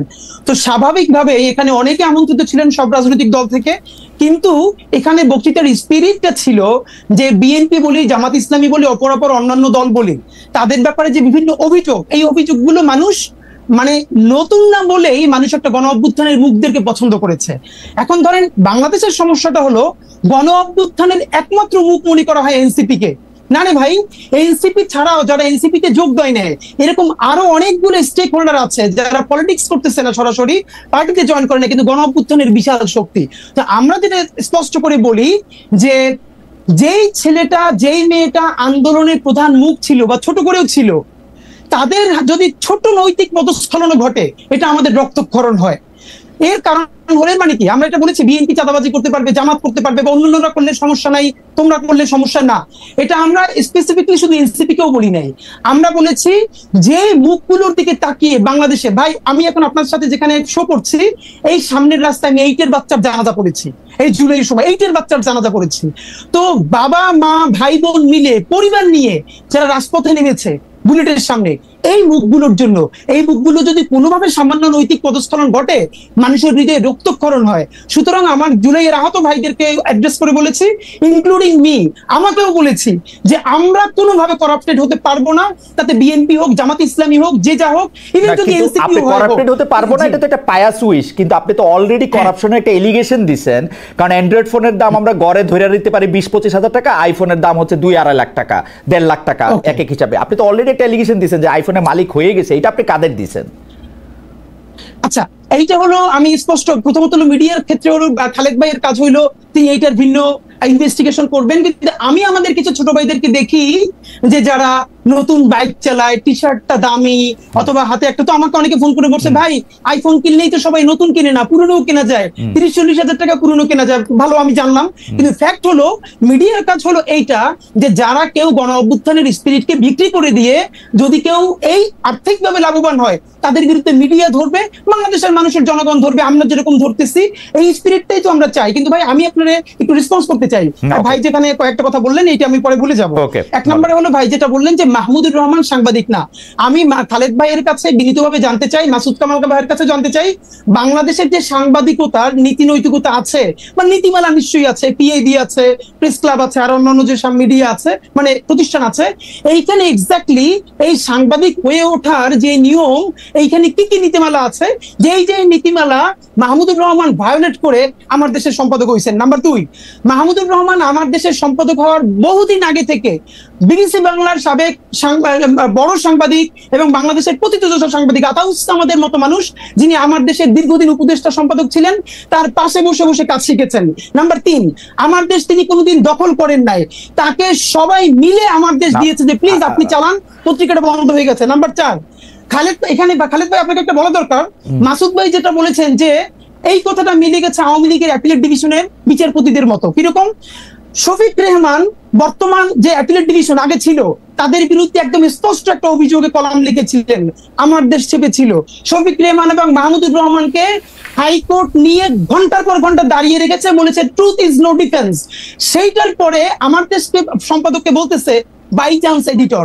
এর মানে অ্যাপিলেট ডিভিশনের যে আওয়ামী লেসপেন্সাররা ছিল তারা মাহমুদুর রহমানকে আচ্ছা জনাব হাদি আপনি জনাব হাদি আমরা আসলে অনেকগুলি বিষয় নিয়ে আলোচনা করবো। আপনি এই বিষয়টা নিয়ে স্পেসিফিক কথা বলেছেন, মাসুদ কামাল ভাই এটা একটু বলুক, এটা একটু বলি। আর আপনি যে এটা কথা বলতেছেন যে ট্রুথ ইজ নট, কথা আমি একটু ভাইকে শাহবাগে বলতে চাই প্লিজ একটা কথা। একটা সেটা হচ্ছে, আর একটা ব্যাপার হলো হ্যাঁ ভাইয়ের যে এথিক্স, মাসুদ কামাল ভাইয়ের মনে হইলো যে ওইটা অ্যাক্টিভিজম হয়েছে, সাংবাদিকতা হয় নাই। তো আমার পরবর্তীতে কথা হইলো এরপর যে শাহবাগে রাষ্ট্রদ্রোহিত হইলো, দিনের পরে দিন তারা পতাকা উড়াইতেছে, সরকারি অফিস বন্ধ রাখতেছে, নিকৃষ্টতম মব করতেছে। ঠিক মাসুদ কামাল ভাইয়ের টাইমলাইনে পুরো শাহবাগের মব সন্ত্রাসের সময় কয়দিন তিনি সেইটার সমালোচনা করছেন? মাত্র 50 জন লোক ছিল, আমি সামনে সাক্ষী, সেইটার 500 লোক কইরে পত্রিকা দেখাইছে। তো সেইটা কি কামাল ভাই এটা আপনি একটু যদি অ্যাড্রেস করেন, একটু সংক্ষেপে যদি আপনি অ্যাড্রেস করেন। দুইটা প্রশ্ন, এক হচ্ছে মাহমুদুর রহমান সাহেব কোন নীতিমালা ভঙ্গ করেছেন সেটা একটা সম্পাদক হতে গিয়ে যে আপনি সাংবাদিক মনে করছেন, আর দুই হচ্ছে যে আপনি শাহবাগ যেটা মব সন্ত্রাস বলছেন সেইটার ক্ষেত্রে আপনি কি বলেছেন? মানে বিষয়টা হলো কি, উনি একজন সিনিয়র মানুষ, উনি আগে সরকারের আমলে মানে বিএনপি গভর্নমেন্টের আমলে উপদেষ্টাও ছিলেন, কিন্তু জ্বালানি বিষয়ে উপদেষ্টা ছিলেন। হ্যাঁ, আমি তখন আমার দেশে ছিলাম, আমি তো আমার দেশে চাকরি করছি ভাই। আমার দেশের শুরুটা তো হয়েছে আমাদের হাত দিয়ে, যারা আমার দেশ শুরু করেছে তাদের মধ্যে আমি একজন। আমার দেশে আমি 3 বছরের উপরে চাকরি করেছি। আমি চলে যাওয়ার পর এখানে জামাতের কিছু মালিকানা ঢুকলো এবং তারপর আমার দেশে মাহমুদুর রহমান সাহেব আসতেন। আতর সামাদ স্যার উনি আমার টিচার এবং ওনার সঙ্গে বসে আমিও কাজ করেছি, কাজে এটা নিয়ে কোনো আপত্তি নাই। বাট একটা জিনিস হলো কি, আমার দেশের সম্পাদক হওয়ার আগ পর্যন্ত আমি জানতাম না যে মাহমুদুর রহমান সাহেব সাংবাদিকতা করেছেন। আমি জানতাম উনি সরকারের উপদেষ্টা ছিলেন, আমি জানতাম উনি মুন্নু সিরামিক্সের সঙ্গে চাকরি করতেন, আমি জানতাম এগুলো। শাহিনপুকুর সিরামিক্সের সিইও ছিলেন উনি। সরি, মুন্নু সিরামিক্স না, শাহিনপুকুর ছিলেন, মুন্নুও ছিলেন। উনি মুন্নু সিরামিক্সের তো মালিকের মেয়ের জামাই। মুন্নু থেকে উনি শাহিনপুকুরে আসছেন। শাহিনপুকুর সিরামিক্সটা উনার হাত দিয়ে করা। সালমান রহমানের প্রতিষ্ঠান। জি, সালমান রহমান। হ্যাঁ, উনি সালমান রহমানের প্রতিষ্ঠানে ছিলেন, চাকরি করতেন। তো তারপরে সরকারের উপদেষ্টা হয়েছিলেন। তো এর মধ্যে উনি সাংবাদিকতা কবে করেছিলেন আমি জানি না ভাই, হাদি জানতে পারে। আর আতর সামাদ যার পাশে বসে করেছে, আতর সামাদের পাশে বসে আমরা কাজ করেছি, আতর সামাদের আমি ক্লাসও করেছি ভাই, বিভিন্ন রকম। যাক, সেটা অন্য হিসাব। তো হতে পারে, তারপরেও হতে পারে, মালিক হইলে অনেকে হয়ে যায়, তো সেটা হতে পারে, মানতে পারে, অনেকে মানতেও পারে। বাট আমার কাছে ওনাকে আমি এইভাবেই মূল্যায়ন করি। রাইট, আমি মনে করি উনি পেশাদার সাংবাদিক ছিলেন না, আগে কোনোদিন পেশাদার সাংবাদিক নয়, একবারে সম্পাদক হয়েছেন। বাট এটা আমার পছন্দ না, আমি কি করবো ভাই? আচ্ছা, এটা গেল একটা। আপনি অন্য অন্যায়ের বিরুদ্ধে প্রতিবাদ করেছেন কিনা? শাহবাগে একটা রাষ্ট্রদ্রোহিতা হয়েছে, সেটার বিরুদ্ধে প্রতিবাদ করেছেন কিনা? আপনি ফেসবুকে স্ট্যাটাস দিয়েছেন। মানে রাষ্ট্রদ্রোহিতাটা কখন? মানে ওই সময় যেটা হয়েছিল ওইটা, যখন হচ্ছে আইন চেঞ্জ করে আবার একটা ফাঁসির। আচ্ছা, আমি এটা বলি, ওই সময় আমি একটা কথা একটা আর্টিকেল লিখেছিলাম এক জায়গায়। সেই আর্টিকেলটা কি আমি একটু আপনাদের বলি। আমি বললাম যে শাহবাগে যে এই যে এত লোক ওখানে আন্দোলন করতেছে, আন্দোলনটা কেন? আন্দোলনটা হলো কাদের মোল্লার বিরুদ্ধে একটা রায় যেটা হয়েছে, সেই রায়ের আপত্তি। রায়টা কে দিয়েছে? একজন বিচারক দিয়েছে। তাহলে ভুলটা করলে কে করছে? কাদের মোল্লা করছে না ওই বিচারক করছে? অবশ্যই ওই বিচারক করছে। ওই বিচারকটা কে? কেউ নাম জানে? আমি এই প্রশ্নটা করেছিলাম। এই যে এখানে এত লোক আছে, তারা তো ওই বিচারকের বিরুদ্ধে স্লোগান দিচ্ছে না। ভাই শুনেন, আমি কোনো পলিটিক্স করি না, 1 নাম্বার। আমি কোনো দল করি না, কোনো দলের প্রতি আমার কোনো অনুরাগ কিংবা বিরাগ নাই। আমি সাংবাদিকের দৃষ্টি থেকে দেখি, আমার কাছে মনে হয়েছিল ওই যে লোকগুলি জমায়েত, ওই যে মানে হাজার হাজার লোক জমায়েত হয়েছিল দীর্ঘদিন, ওই লোকগুলি একটা ঘোরের মধ্যে ছিল। তাদেরকে ঘোরের মধ্যে রাখা হয়েছিল। এই কারণে যে আপনারা আন্দোলন করতেন, আন্দোলন তো স্লোগানটা ওঠা কথা ছিল বিচারকের বিরুদ্ধে, সেই রায়টা কেন দিল? আমার মনে হয় যে কামাল ভাইয়ের পয়েন্ট তুলে ধরেছেন। আমরা একটু জনাব হাদির কাছে আসি। জনাব হাদি, আমরা একটু দর্শকদের কাছে প্রশ্ন করেছিলাম যে রাজনৈতিক দলগুলো জাতীয় ঐক্য ধরে রাখতে না পারলে আরেকটি 1-11 আসবে, বলেছিলেন এনসিপির আহ্বায়ক নাহিদ ইসলাম।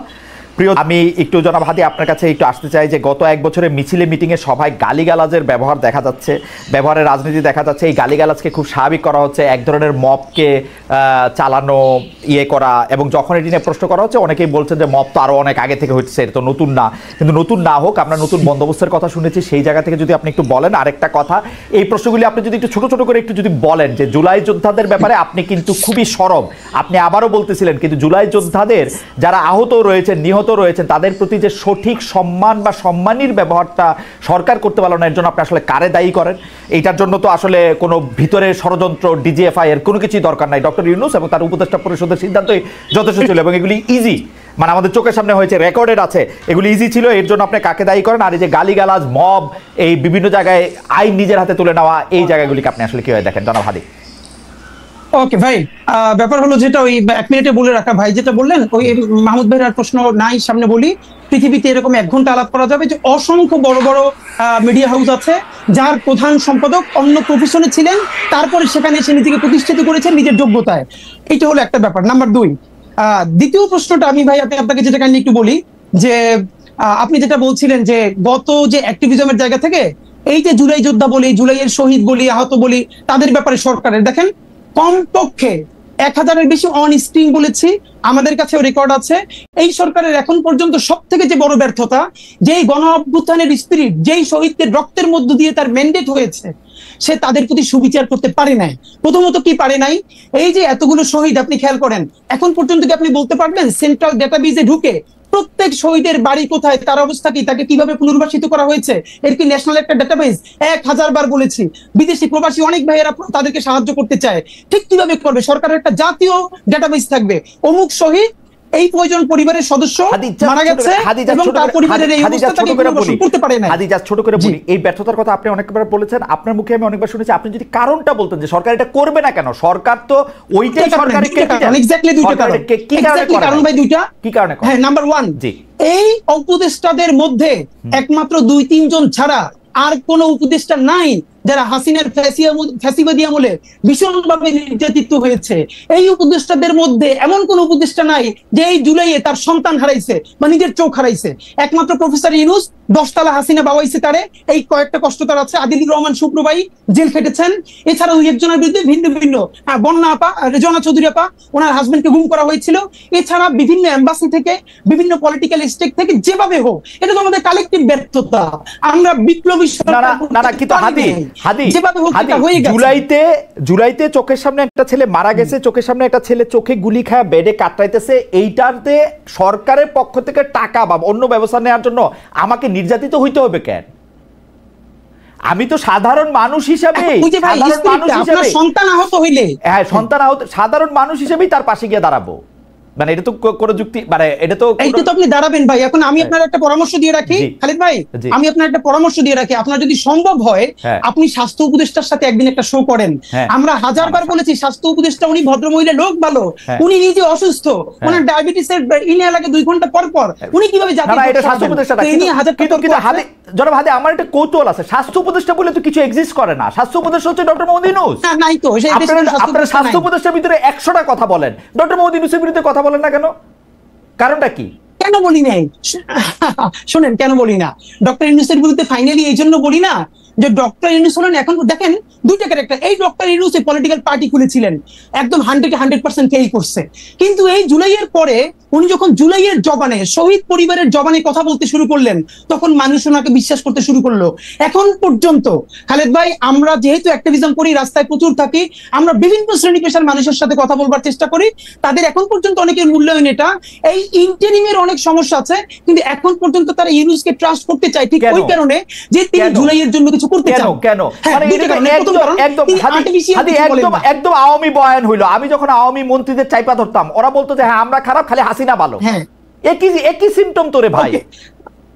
মজার ব্যাপার বলি খালিদ ভাই, এইটা যদি আওয়ামী বয়ান হয় তাইলে ইউনূসের কেউ গাইলেইলে সে গুম হয়ে যাওয়ার কথা। আপনি আর মাসুদ ভাই মিলা একটা মাইক নিয়ে এখন ডক্টর ইউনূস এখানে গাইলেন, দেখেন আপনারা কেউ গুম করে কিনা। না, হাসিনারা বলে আমরা এগুলি বলছি। আমি আমরা বলি হাসিনারা বলে আমরা এগুলি হাসিনা নিয়ে বলছি। আমি আপনার ঘটনাটা বলি। আমি ছোট হোক বড় হোক, আমি বলি ছোট হোক বড় হোক, আমি প্রতিষ্ঠান চালাইছি। আমি যেটা চাবো সেইটাই হবে প্রতিষ্ঠানে। ডক্টর মোহাম্মদ ইউনূস যদি চাইতো জুলাই যোদ্ধারা সবার আগে হচ্ছে সবকিছু জুলাই যোদ্ধাদের ঠিক হবে, ওইটাই হইতো। খালিদ ভাই, এইটা আপনি কোন প্রতিষ্ঠানের কথা বলছেন জানেন? যেই প্রতিষ্ঠানটা ফাংশনাল, 17 বছর বয়সে যেই দেশটা ভাঙা হইছে, সেইটা সারতে তো মিনিমাম আপনার কতদিন লাগবে? তো এইখানে কোন প্রতিষ্ঠান এখন আমাদের সমস্যাটা কি জানেন? আমাদের সমস্যা হলো আমরা এই ভোকালে কথা বললে মানুষ মনে করবে আমরা সরকারের পক্ষেই কথা বলতেছি, কিন্তু সরকারের পক্ষে না। আপনারা কেন জানি খালি ডক্টর মোহাম্মদ ইউনূস একদম হাসিনা সিম্পটম, খালি হাসিনা ভালো সবাই খারাপ। আপনি জানেন আমি দায়িত্ব লয়ে করছি, প্রধানমন্ত্রী কার্যালয়, সেই সময়কার প্রধানমন্ত্রী কার্যালয় খুশি হইতো মন্ত্রীদের বিরুদ্ধে দুর্নীতি রিপোর্ট হইলে। বিকজ তাদেরকে কন্ট্রোল করা আমি যেত। আপনার দুইটা বলি খালেদ ভাই, আমি আপনার বলি আপনার মনে আছে কিনা, আপনার মনে করাই দিয়ে আপনি শেখ হাসিনারে প্রশ্ন করতেছিলেন গণভবনের একটা সংবাদ 2015 সালে আমার মনে আছে। আপনি শুধু বলছিলেন যে 2015 মাননীয় সালে। প্রধানমন্ত্রী আমরা স্বাধীনভাবে করতে পারবো কিনা, সেই মিডিয়া কাজ করতে পারবে 2015 কিনা। সালে, জি, মনে আছে। তারপর আপনাকে 15 সালে আপনাকে সে যেভাবে উত্তর দিছে, খালেদ মহিউদ্দিনের যা চরিত্র, যেরকম ছাইমেইকে ধরা, আপনি এইটা ইউনুসকে পারবেন, ইউনুসের সবাই না ইউনুসকে পারা যায় না। আমি বলি হাসিনাকেও পারা যায় না, ইউনুসকেও পারা যায় না। আমি বলি হাসিনাকেও পারা যায় না, ইউনুসকেও পারা যায় না। আমি দায়িত্ব নিয়ে বলি, দাঁড়ান এই প্রশ্নটা আমি বলি প্রধানমন্ত্রী সংবাদ সম্মেলনে ওই প্রশ্ন আমি ওইবারই প্রথমবার করি নাই, টিভি অনেকবার গেছে, তারও আগে আমি করছি। কিন্তু প্রধানমন্ত্রী প্রশ্নটা করার পরে প্রধানমন্ত্রী যেভাবে আমাকে উত্তর দিছে, সেই সময়কার প্রধানমন্ত্রী, তারপর থেকে আমার কোনো সম্পূরক প্রশ্ন করার উত্তর জায়গা ছিল না। দ্যাট ওয়াজ আ সংবাদ সম্মেলন ফর 30 আদার পিপল। ঠিক আছে, ডক্টর মোহাম্মদ ইউনূস এই সেপ্টেম্বরে আমার কথা শেষ করতে দেন। এই সেপ্টেম্বরে কিন্তু উনি এখানে আসছে জাতিসংঘের মধ্যে নিয়ে, উনি সবারে দাওয়াত দিছে, আমার ছাড়া। কিন্তু মজার ব্যাপার বলি, এইটা আপনার অবশ্যই পাবলিক, এই যে আজকে আপনি বললেন আমরা জানলাম, আমাদেরকে সরকারের তরফ থেকে এক জায়গা থেকে আমরা প্রশ্ন করছি, খালেদ মহিউদ্দিনের মতো ক্যারেক্টার কেন বাংলাদেশে জুলাই গণ অভ্যুত্থানের পরে তাকে কাজে লাগানো হইলো না। আমাদেরকে বলা হয়েছে খালেদ মহিউদ্দিন ভাইকে 2 বার সরকার থেকে, একবার বিটিভির দায়িত্ব নিয়ে আরো একটা বড় পদে বলছে, প্লিজ আপনি এই রাষ্ট্রকে গড়ে তুলতে সাহায্য করেন। খালেদ মহিউদ্দিন ভাই রেসপন্স করেন নাই। আমাদের সেক্রেটারিয়াল জব করব না রে ভাই হাদি, আমি কোন সেক্রেটারিয়াল জব মিনিস্ট্রিয়াল জব আমি করব না। তো আমি বাংলাদেশে সেক্রেটারিয়াল জব করব না। আমি বিটিভির দায়িত্ব নিতে আমাকে অফার করা হয়েছিল, আমি বলি বিটিভির দায়িত্ব নিতে আমাকে অফার করা হয়েছিল, আমি শর্ত দিছিলাম বিটিভির প্রোভাইসও ঠিক করেন, আমি তথ্য উপদেষ্টা বা তথ্যমন্ত্রীকে আমি এটা রিপোর্ট করব না।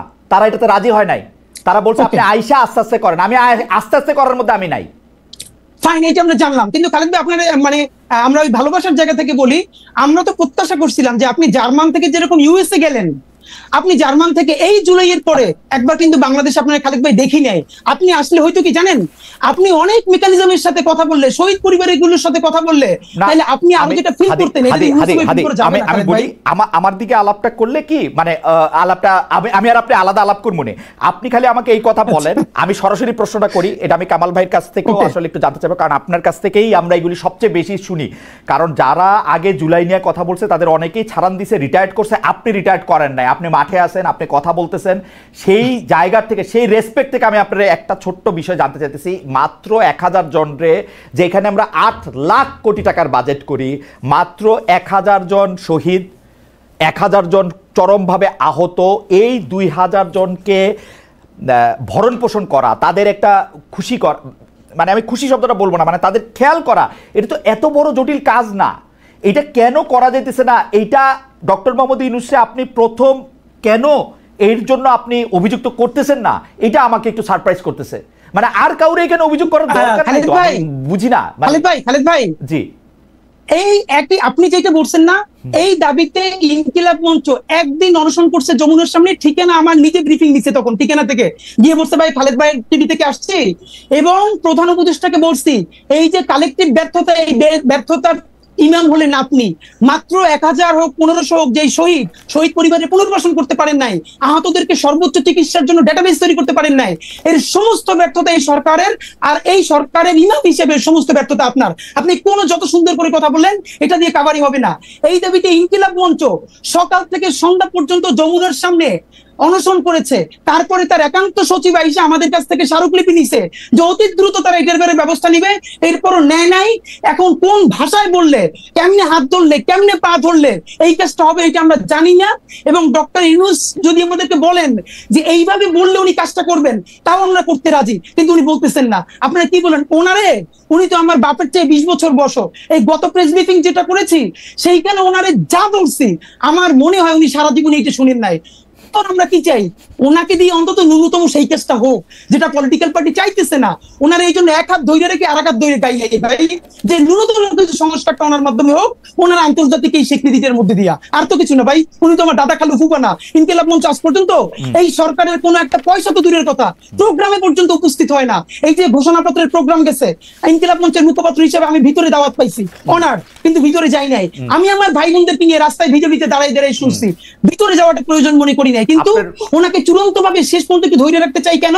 এই জুলাইয়ের মধ্য দিয়ে কিছু সংস্কার হোক। কিন্তু আমার এই বিষয় কোনোদিন যাবে না, মানে এটা তো আপনাদের প্রাথমিক দাবি ছিল, প্রথম থেকে দাবি ছিল, এইটাও উনি কেন করতে পারলেন না? এটা কি ওনার অনভিজ্ঞতা না, এটা ওনার কি, আমি এটা ঠিক আসলে বুঝি না।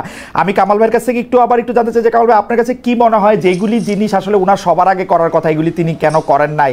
কেন এই বিষয়গুলিকে জিয়ে রাখছেন? উনি 10টা কমিটি করতে পারছেন, কি করছেন না করছেন এগুলি কেন করেন না? আর নির্বাচনটা নিয়ে আমি একটু প্রশ্নের মধ্যে আসতে চাই। অনেকগুলি বিষয় মানে কি বলবো, যে নির্বাচন নিয়ে এনসিপি সরাসরি বলতেছেন, এনসিপি নাসিরউদ্দিন পাটোয়ারি এটা বলছেন যে ফেব্রুয়ারি নির্বাচন ঠেকিয়ে দেওয়া হবে, নাহিদ ইসলাম 1/11 ভয় দেখেছেন। আপনি কি দেখছেন? এই প্রশ্নটা আমি জনাব হাদির কাছেও করতে চাই, একজন দর্শকের কাছে, দর্শকের মতামত আমি একটু পড়তে চাই। আমি সাধারণত যেই দর্শকরা যে মতামতগুলো আমার পছন্দ হয় সেগুলো আমি পড়ি। ওনার নাম আরিফুল ইসলাম অফিসিয়াল। উনি বলছেন, খালেদ সাহেব, আপনার সাংবাদিকতার সাহসের উৎস কে ছিল তা জুলকারনাইন সায়ের তা পূর্বের এপিসোডে বলে দিয়েছিলেন। মানে উনি বোধহয় সালমান এফ রহমানের কথা বলতেছেন, সেটা নিয়ে আমি জুলকারনাইন সাহেবের সাথেও কথা বলছি। হাওয়েভার আমি একটু দর্শকদের একটু বলে দিতে চাই, সালমান এফ রহমান যখন প্রথমবারের মতো এমপি হয়েছেন এরপর থেকে আমি ইন্ডিপেন্ডেন্ট টেলিভিশনে কাজ করি নাই, ফর ইউর ইনফো। যাই হোক, হাওয়েভার আমি একটু কামাল ভাইয়ের কাছে যেতে চাই। কামাল ভাই, এইটারে আপনি আসলে কি দেখেন, নির্বাচন কেমনে ঠেকানো, নির্বাচন আসলে হবে কিনা? আর আমি একটু কামাল ভাই একটু এটাও দেখেন, আমার কিন্তু এখন ডক্টর ইউনূসকে, মানে উনার এই 1 বছর যদি আমি বিশ্লেষণ করি, 8 মাস আমার কাছে মনে হয়েছে যে উনি একদিকে অ্যালাইন হয়েছিলেন, এই 4 মাস আমার মনে হচ্ছে যে উনি পুরোপুরি বিএনপির পকেটে ঢুকে গেছে। এইটাও আপনি একটু দেখেন, এটা আমার মনে হয়। আমি আমার মতো করে আমি একটু ছোট করেই বলি, আমার সময় খুব কম। জি, আপনার সময় একটু বাড়াই দিব, শুধু আপনি বলেন। জি কামাল ভাই। আচ্ছা, এই যে ডক্টর ইউনূসের যে কথাগুলো হাদিও বললেন, যে এই যে তালিকা করা, মৃতদের তালিকা করা, যারা শহীদ হয়েছে তাদের তালিকা করা, আহতদের তালিকা করা, তাদের দায়িত্ব নয়, এই বিষয়গুলো করা যে কোনো সরকারের পক্ষে 2 মাসের কাজ ভাই, জাস্ট 2 মাসের কাজ। কারণ সরকারের তো হাত সব জায়গায় আছে, সরকারের সংস্থা একদম গ্রাম পর্যায়ে পর্যন্ত আমাদের দেশে আছে। এটা সংগ্রহ করা, চেক করা, রিচেক করা, এটা কোনো ব্যাপার না। তাহলে তো ওনারা করলেন না কেন? করলেন না দুটো কারণে আমি বলি আপনাকে। প্রথম কারণ হলো, আমি শুরুর থেকেই বলছি, এটা একটা নন সিরিয়াস টাইপের গভর্নমেন্ট। একটা সরকারের যে দায়িত্বটা থাকে, যখন একটা পলিটিক্যাল গভর্নমেন্ট থাকে না, তাদের জনগণের কাছে অনেকগুলো কমিটমেন্ট থাকে, এদের কোনো কমিটমেন্ট নাই। এটা 1 নম্বর। যদি কোনো বিপ্লবী সরকার হয়, তারও একটা কিন্তু কমিটমেন্ট থাকে, এটা তার বিবেকের কাছে একটা কমিটমেন্ট থাকে, যে আমাকে এই লোকগুলো নিজের জীবন দেয়া আমাকে এখানে বসাইছে, অতএব এই কাজগুলো আমার করার দায়িত্ব। এই ধরনের কোনো কমিটমেন্ট এদের নাই।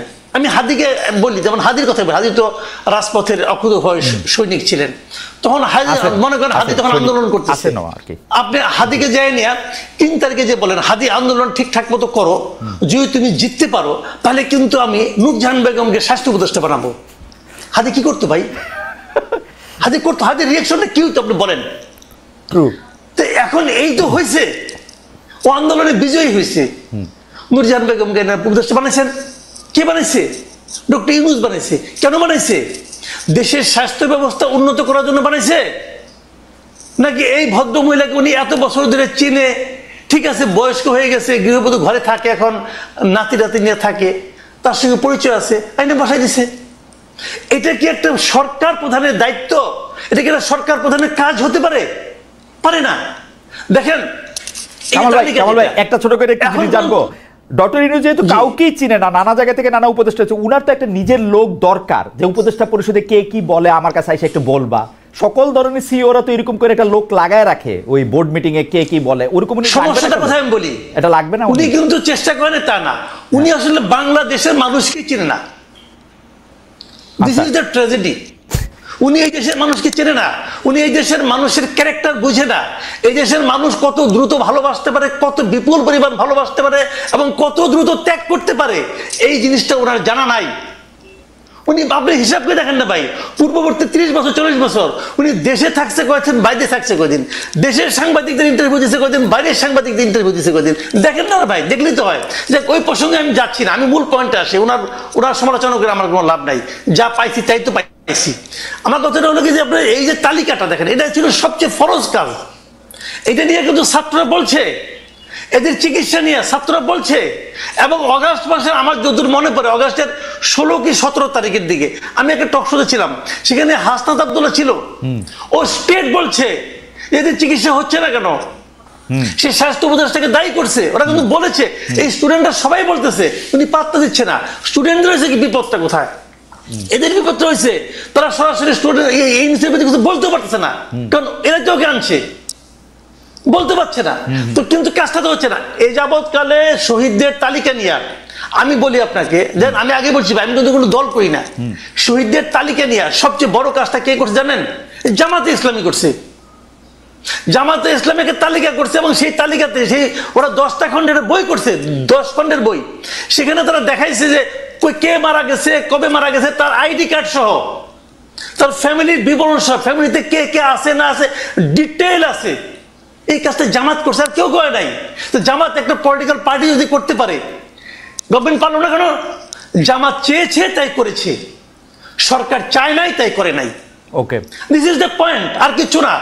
আমি তো দায়িত্ব নিয়ে বলছি, এই সরকারের উপদেশে বসে যত লোক আছে এর মধ্যে শতকরা 80% লোকের এই আন্দোলনের সঙ্গে, এই গণ অভ্যুত্থানের সঙ্গে শারীরিক, মানসিক, আর্থিক, বুদ্ধিভিত্তিক কোন ধরনের সংশ্লিষ্টতা ছিল না।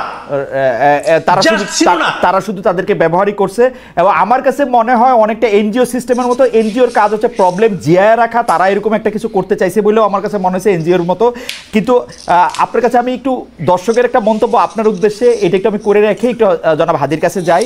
জনাব আল মামুন তিনি বলছেন, কামাল সাহেবকে জিজ্ঞেস করেন, তিনি ওই দিন বললেন যে যারা ডিবি অফিসের ভাত খেয়ে আন্দোলন প্রত্যাহার করে তারা এখন বড় নেতা, এটার ব্যাখ্যা দিলে ভালো হয়। আমরা আসছি কামাল ভাই আপনার কাছে। আমি একটু জনাব হাদি আপনার কাছে একটু প্রশ্ন করে, যে আপনি প্রায় দাবি করছেন যে গণহত্যার বিচারের আগে কোনো নির্বাচন না, বিচার দ্রুত করার দাবিও তুলছেন, কিন্তু বিচারের ক্ষেত্রে তো টেকনিক্যালি সরকারের হাত থাকার কথা না। মানে আমরা তো ওই রকমভাবে শেখ হাসিনা সরকারের মতো ট্রাইব্যুনালের নিয়ন্ত্রণ করবো ওরকম বিচার আমরা চাই না। বিচার প্রক্রিয়াকে আইন কানুন মেনে এগোতে হবে। তো সেই ক্ষেত্রে আপনারা বিচারের কতটুকু অগ্রগতি চান, বা সরকার বিচারটাকে কিভাবে তাড়াতাড়ি করবে সেইটা যদি আপনি বলেন, বা নির্বাচন কমিশন কিভাবে করবে? ওকে খালিদ ভাই, এখানে আমরা যেটা খুবই স্পেসিফিকলি বলেছি, যেহেতু এখন দেশ ভোটের ট্রেনে উঠে গেছে, এখানে আমরা খুবই ফাইনালি একদম বলেছি যে বিচার তো একটা লম্বা প্রক্রিয়া। এখন দেখেন বাংলাদেশের বাস্তবতা হলো, দেখেন এই যে আপনি রাজনৈতিক দলগুলোর কথা বললেন, ইভেন এই সরকারের সমালোচনার ক্ষেত্রেও যেটা, বাংলাদেশের রাজনৈতিক দলগুলোর সমস্যা হলো তারা প্রেস ব্রিফিং করে প্রধান উপদেষ্টা অন্যান্যদের সাথে সামনে এসে বলে আমরা তো কোনো নির্বাচনের ভালো রোডম্যাপ পেলাম না। কিন্তু যারা যখন প্রধান উপদেষ্টা বা অন্যান্য উপদেষ্টাদের সাথে বসে, তখন একদল বলে আমার পেট্রো বাংলা লাগবে, আরেক দল বলে আমার অমুক ইউনিভার্সিটির ভিসি লাগবে, আরেক দল বলে আমার স্থানীয় সরকারের সচিব লাগবে। এই ভাগবটোয়ারা পরে যখন তার মন মতো হয় না, তখন বাইরে গিয়ে প্রেসার দেয়। মুশকিল হলো তারা এই সরকারকে সামনে রাখা তারা সবাই নিজের মতো আকার গুছাই নিতেছে, কিন্তু ফেল করলে সরকার লাভ হইলো, বিএনপির লাভ হইলো, জামাতের লাভ হইলো, এনসিপির, কিন্তু ফেল করলে কে? সরকার করবে। নাম্বার 2, গত 4 বছরে খালিদ ভাই আপনি একটা খুবই জিনিস ভালো করে নোটিস করছেন, যে গত 4 মাস ধরে আপনি দেখবেন যে ইউনূস সাহেবের সেই স্পিরিট, সেই ভোকাল নাই। উনি মনে হচ্ছে যেন কোন একটা আপোষের মধ্য দিয়ে যাচ্ছেন, রাইট? এটা তো সত্য কথা। ওনাকে আমরা বলেছি যে দেখেন আপনার আলোচনায় বোঝা যায় আপনি, হ্যাঁ লন্ডন বৈঠকের পরে বোঝা যাচ্ছে যে আপনি আর্টিফিশিয়াল কথা বলেন, আপনি আনস্ক্রিপ্টেড বলতেন, আপনি স্ক্রিপ্ট দেখে বলেন। এর একটা বড় কারণ ঝামেলাটা হলো এই সরকার মনে করেছিল ইউনূস সাহেব যে এনসিপির যে ভাইরা আছে তারাই হলো তার ভ্যানগার্ড, একমাত্র ছাত্র জনতা, তার চারপাশে একটা লেয়ার তৈরি করা হয়েছে। একমাত্র অল্প কিছু লোকজন ছাড়া আমি আপনাকে ইভেন বলতে পারবো পিলখানা কমিশনের মতো গুরুত্বপূর্ণ কমিশন, গুম কমিশনের মতো গুরুত্ব কমিশনের সদস্যরা 1.5 মাস ধইরা প্রধান উপদেষ্টার সাক্ষাৎকার পান না। আপনি ভাবেন, এর মানে এমন একটা লেয়ার, মানে এবং আরো বলি আর্মি সেক্রেটারি ওনার সাথে যিনি আছেন সম্ভবত যে সচিব, তার ক্লিয়ারেন্স ছাড়া তার কাছে কেউ যেতে পারে না। তো এই যে ক্লিয়ারেন্স ছাড়া এটা হওয়ারই কথা, মানে সরকার প্রধানের হওয়ারই কথা। কিন্তু ভাই আপনি দেখেন গুম কমিশনের মতো একটা সিরিয়াস কমিশন, পিলখানা কমিশনের মতো একটা সিরিয়াস কমিশনের মেম্বার যদি তার সাথে 10 মিনিট কথা বলতে না পারেন, তারা তো কাজ শেষ করে যাবেন। এর মানে হলো তার চারপাশে এরকম একটা বলয় তৈরি করা হয়েছে। এই বলয়টা আমরা বলেছি বারবার ভাঙেন। এই বলয়টা না ভাঙলে আপনি যেটা মাসুদ ভাই বলছেন যে উনি বাংলাদেশের মানুষকে চিনেন না, দেখেন উনি বাংলাদেশের মানুষকে চিনছিলেন বিধায় গ্রামীণ ব্যাংকে সফল করতে পারছেন। কিন্তু এই যে ওনাকে ব্র্যাকেট বন্দি করতেছে কারা? রাজনৈতিক দলগুলো। কিরকম? এই রাজনৈতিক দলগুলো সমস্ত সুবিধা এই সরকারের কাছ থেকে নিবে, কিন্তু এই সরকারের কোনো দায় নিবে না। তারা সবাই মিলা সাদা পাথরের পাথরগুলো খাইয়ে ফেলবে। সেখানে বিএনপি, জামাত ইসলামী সবাই ঐক্যবদ্ধ, কিন্তু দোষ হবে কার? এই সরকার পারে নাই। কিন্তু দেখেন যখন বন পরিবেশ উপদেষ্টারে যারা ঘেরাও দিছে, সেখানে বিএনপি আছে, সেখানে জামাত ইসলাম আছে, সবাই মিলে আমরা একসাথে। আজকে একটা মজার ব্যাপার বলি ভাই, এই যে পত্রিকা নিউজ করছে যে রাজনৈতিক ঐক্যমত্যে সাদা পাথর লুটপাটের ক্ষেত্রে বাংলাদেশের সব রাজনৈতিক দল বিরাট এনসিপি ছিল হাদি, এনসিপি তো নতুন দল, এনসিপি তো করে নাই এখন, জামাত বিএনপি জাতীয় পার্টি মিলে করছে, তারা মিলে এই লুটপাটটা করতে চাইতেছে। এখন আমাদের যেটা মুশকিল, আমরা ভাই নির্বাচনের আগে কি চাইতেছি? আমরা বলছি এই নির্বাচন ফেব্রুয়ারিতেও লাগে না, এই নির্বাচন চাইলে ডিসেম্বরেও করা সম্ভব। দুইটা কাজ করেন প্লিজ। এক নম্বরে হলো এই বিচার তো লম্বা সময় ধরে চলবে, কিন্তু অ্যাটলিস্ট যারা একদম নির্দেশদাতা, আপনি তাদের কিছু বিচারের অন্তত আমাদেরকে দেখাই যান যে স্বচ্ছ একটা বিচারিক প্রক্রিয়ার মধ্য দিয়ে। কিরকম ধরেন আমি সর্বশেষ দেখছি যে সর্বশেষ প্রধানমন্ত্রী সহ আরো কয়েকজনের বিরুদ্ধে বিচার প্রক্রিয়া সাক্ষ্য গ্রহণ শুরু হয়েছে, এটাকে আর কিভাবে এক্সপেডিট করা যায় আপনার কাছে কি মনে হয়? খালেদ ভাই এইটা দেখেন, এই যে ট্রাইব্যুনাল 2 এইটা গঠন হয়েছে কিছুদিন আগে, অথচ আমরা এই সরকার গঠন হওয়ার সাথে সাথে বলছি ট্রাইব্যুনাল 2 কেন? হাদি, আপনি একজন শিক্ষক মানুষ, আপনি এটা বলেন মামলাটা তো রেডি হইতে সময় লাগে। এইটা একটা এত বড় মামলা, আপনি যদি যেন প্রকারে রেডি করেন, পরের সরকার আসলে বা অন্য কেউ আসলে, অন্য কারো বাজে ইন্টেনশন থাকলে এটা তো টিকবে না। মামলাটা তো রেডি করতে হবে। খালেদ ভাই আপনি একটু আন্তর্জাতিক অপরাধ ট্রাইব্যুনালে যারা কাজ করতেছে তাদেরকে একটু কাইন্ডলি ডাইকে কথা বলেন যে এই মামলা যেন খুবই ভালো ডকুমেন্টেড করে দ্রুত করা যায়, এই জন্য তাদের এক্সট্রা কি ইনিশিয়েটিভ ছিল আমি আপনারে বলি, দায়িত্ব নিয়ে আপনি ফ্যাক্ট চেক করেন। এই যে আইসিটি করা হয়েছে, তাদের সাথে পুলিশ দেওয়া হয়েছে না, সব থেকে দুর্বলতম পুলিশ, যার কান্দা থেকে বন্দুক খুলে বলে আমাদেরকে বলতেছে সেখানকার সদস্যরা।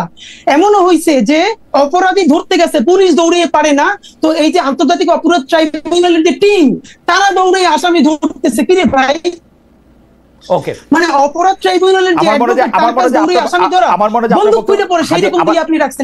আবার আসবো আপনার কাছে, আপনার বক্তব্য পরিষ্কার। আমি একটু কামাল ভাইয়ের কাছে ফিরি। কামাল ভাই, আপনার বিরুদ্ধে বা আপনার কাছে জানতে চাওয়া হয়েছিল যে জনাব আল মামুন প্রশ্নটি করেছিলেন, আপনি যদি এই ব্যাপারটা একটু অ্যাড্রেস করতেন, যে আপনি কয়েকদিন আগে বলেছিলেন জুলাই যোদ্ধাদের না, মানে এই আন্দোলনকারীদের সম্পর্কে যে ডিবি অফিসে ভাত খেয়ে যারা আন্দোলন প্রত্যাহার করেছিল তারা নেতা বনে গেছেন, এইরকম একটা কথা বলেছিলেন। আর আর আর কামাল ভাই, আমি আরেকটু বলি, আমাদের দর্শকদের মধ্যে একটা বড় অংশ বলতেছেন যে এখন পর্যন্ত বোঝা গেছে কেন আমি ডক্টর মোহাম্মদ ইউনূসের সাথে কথা বলি, কারণ ডক্টর মোহাম্মদ ইউনূস আমাকে দাওয়াত দেন নাই। এই কথা ঠিক না। ডক্টর মোহাম্মদ ইউনূসের কাছ থেকে আমার কোনো দাওয়াত খাওয়ার শখ নাই। ডক্টর মোহাম্মদ ইউনূস তো আমাকে মানে উনার দাওয়াত আমি বাই বড়লোক দাওয়াত, বড় দাওয়াতের দরকার নেই। আমি বলছি উনি আমাকে সাক্ষাৎকারটার জন্য আমি অনেক চেষ্টা করছিলাম, উনি আমাকে বাদে সবাইকে সাক্ষাৎকার দিয়ে বেড়াচ্ছেন এই প্রধান উপদেষ্টা হওয়ার পরে। দাওয়াতের আমার দরকার নাই ভাই, দাওয়াত শব্দটা আমি ভুল কইছি। ডক্টর মোহাম্মদ ইউনূস ওই হাদিরে, কামাল ভাইরে, এদেরকে দাওয়াত দেন, আরো লোকদের দাওয়াত দেন, আমারে দাওয়াত না দিলেও চলবে। আম গুড। কামাল ভাই, আপনি যদি একটু বলতেন যে এই আপনি বলছেন যে যারা ডিবি অফিসে খাওয়া দাওয়া করে নেতা বনে গেছে, এইটার ব্যাখ্যা চাইছে আপনার কাছে। কামাল ভাইকে আমরা শুনতে পাচ্ছি না কোনো কারণে। কামাল ভাই কি, মানে কামাল ভাই বলছেন কিন্তু শুনতে পাচ্ছি না। জি কামাল ভাই, আপনি কি শুনতে পাচ্ছেন? এবার পাচ্ছি কামাল ভাই, এবার পাচ্ছি। আচ্ছা, আমি আপনাকে বলি, ওটা একটা প্রসঙ্গক্রমে এসেছিল। প্রসঙ্গটা আমি বলি, একটা মানে হঠাৎ করে বলে না অনেক কিছু বোঝা যায় না। আমার প্রসঙ্গটা ছিল এখানে যে একটা প্রশ্ন উঠেছিল আমার কাছে, যে আমি কিন্তু একদম শুরু থেকেই বলে আসছিলাম যে এই সরকারে দুজন ছাত্র উপদেষ্টা নেওয়াটা ছিল এই সরকারের জন্য একটা বড় ব্লান্ডার। এই কথাটা আমি বলেছিলাম। কেন বলেছিলাম সেটা ব্যাখ্যা করতে যাই বলেছিলাম যে এই ছাত্রদের কিন্তু যাদেরকে নিয়েছিলেন তাদের প্রজ্ঞা, তাদের মেধা, তাদের যোগ্যতা নিয়ে কিন্তু আমি কোনো প্রশ্ন করি নাই এই কারণে তাদের তো আমি টেস্ট করি নাই। কীভাবে আমি বলবো এটা, কাজে ওইটা আমি বলি নাই। আমি বলেছিলাম ওদেরকে নেওয়ার মাধ্যমে পুরো দেশের যে ঐক্যবদ্ধ ছাত্র যারা ছিল, ছাত্র শক্তি যেটা, যুব শক্তি, সেই শক্তিটাকে ভেঙে দেওয়া হয়েছিল। অনেকের মধ্যে প্রশ্ন জেগেছিল যে উনি যদি হয় তাহলে আমি নই কেন, আমি উনার চেয়ে কিসে কম, অথবা উনি কোন বিবেচনায়। এই প্রশ্নটা অনেক ইয়াংদের মধ্যে আমি শুনেছি। কেন শুনেছি সেটাও আমি বলি। কিভাবে শুনেছিল? এভাবে যে আমি ওই দিনই ওই 8 তারিখে একটা টেলিভিশনে ছিলাম, যখন ওইখানে ওই ঘোষণা করা হচ্ছিল নামগুলো, তখন ওইটাকে মূল্যায়ন করার জন্য বলা হয়েছিল। তখন আমার সঙ্গে ওখানে ইন্ডিপেন্ডেন্ট ইউনিভার্সিটি, সম্ভবত একটা প্রাইভেট ইউনিভার্সিটি, একজন স্টুডেন্ট ছিল, সমন্বয়ক ছিল। ওই ভদ্রলোক তখন মাথার মধ্যে কাটা ছিল, এখানে একটা প্লাস্টার লাগানো ছিল মাথার মধ্যে, সে আমার সঙ্গে ছিল। এবং সেখানে তার সঙ্গে আলাপ করতে করতে দেখলাম সে খুবই আনহ্যাপি। সে বলতেছে যে ঢাকা ইউনিভার্সিটি থেকে দুজনকে নেওয়া হলো উপদেষ্টা হিসাবে, তা আমরা আমাদের এই ত্যাগের কি মূল্যায়ন হলো? দেখেন, ওরা কিন্তু তাৎক্ষণিক মূল্যায়ন খুঁজতেছে। এটা তো মূল্যায়ন খোঁজার ব্যাপার ছিল না, ব্যাপারটা ছিল স্টুডেন্টরা থাকবে প্রেশার গ্রুপ হিসাবে। যদি এমন হতো যে একটা স্টুডেন্টদের সম্পর্কগুলি সমন্বয় করে একটা প্রেশার গ্রুপ করতো, তারা সরকারের সঙ্গে প্রতি 15 দিন পর পর বসতো, বসে বলতো জনগণ এটা চায়, আপনি এটা করতে পারছেন না, তারা একটা প্রেশার দিত, সেটা হতে গভর্নমেন্টের জন্য ভালো। আমি তখন বলেছিলাম যে এই যে দুজনকে নেওয়া হয়েছে কোন বিবেচনায়, এরা তো মানে এক নম্বর কথা, তারা ঢাকা ইউনিভার্সিটির যে ইউনিভার্সিটির একজনও নিহত হয় না, যদি আমি ওইভাবে ধরি। প্রাইভেট ইউনিভার্সিটিগুলো তারা তো অনেক ভূমিকা রেখেছে, এবং তারও চেয়ে বড় কথা যে আপনার ওরা কিন্তু আপনার ওখানে মুচুলাকে দিয়ে চলে আসছিল ভাতের হোটেল থেকে, যে তারা আন্দোলন প্রত্যাহার করলো, তারপর আন্দোলনটা আবার নতুন করে জায়গায় তুললো কে? এই প্রাইভেট ইউনিভার্সিটিগুলো। তো প্রাইভেট ইউনিভার্সিটি কি মূল্যায়ন আপনারা করেন নাই তো। আমি কিন্তু এইভাবে টু দ্য পয়েন্ট, মানে এদেরকে অবমূল্যায়ন করার জন্য বলছি না, আমি বলছি যে এদেরকে নেওয়াটা পুরো জিনিসটাকে মানুষের মধ্যে, ইয়াংদের মধ্যে যে একটা প্রশ্ন সৃষ্টি করেছিল, সেই কথা বলতে যে এইটাই বলেছি। এবং আমি ঠিক বলি, অনেকে বলেছে যে প্রেশার দিয়ে করানো হয়েছে, আমি ওকে, এরা কিন্তু বিএনপির অনেক লোককে ভাতের হোটেলে নেওয়া হয়েছে, কেউ তো মুচুলাকে দিয়ে আসে নাই। আপনার মুচুলাকে দিয়ে আন্দোলন প্রত্যাহার করছিলেন কেন? তারপরে যদি প্রাইভেট ইউনিভার্সিটিগুলো আন্দোলনটাকে আরো বেগবান না করতো, তাহলে কিন্তু কামাল ভাই, আপনার কাছে কি মনে হয় না যে একটা 25 থেকে 30-এর ব্যান্ডের কিছু তরুণদেরকে যদি ওই রকম ভাবে যেভাবে যৌথ রিমান্ড করে, আমরা কিন্তু শুনেছি যে একবার ডিজিএফ এর কাছে, একবার ডিবির কাছে, তারা কোথায় আছে জানা না, তাদেরকে চোখ বাঁধা হয়েছে, এইসব ক্ষেত্রে তো অনেকেই আসলে মুচলেকা দিবে, সেখানে মুচলেকা দেওয়াটাকে আপনি এত বড় করে কেন দেখতেছেন? বা ভাতের হোটেলে ভাত খাওয়া, ডেরোগেটরি রিমার্ক কেন? আমি বললাম তো, এই হারুনের হোটেলে এর আগে অনেক লোক ভাত খেয়েছে,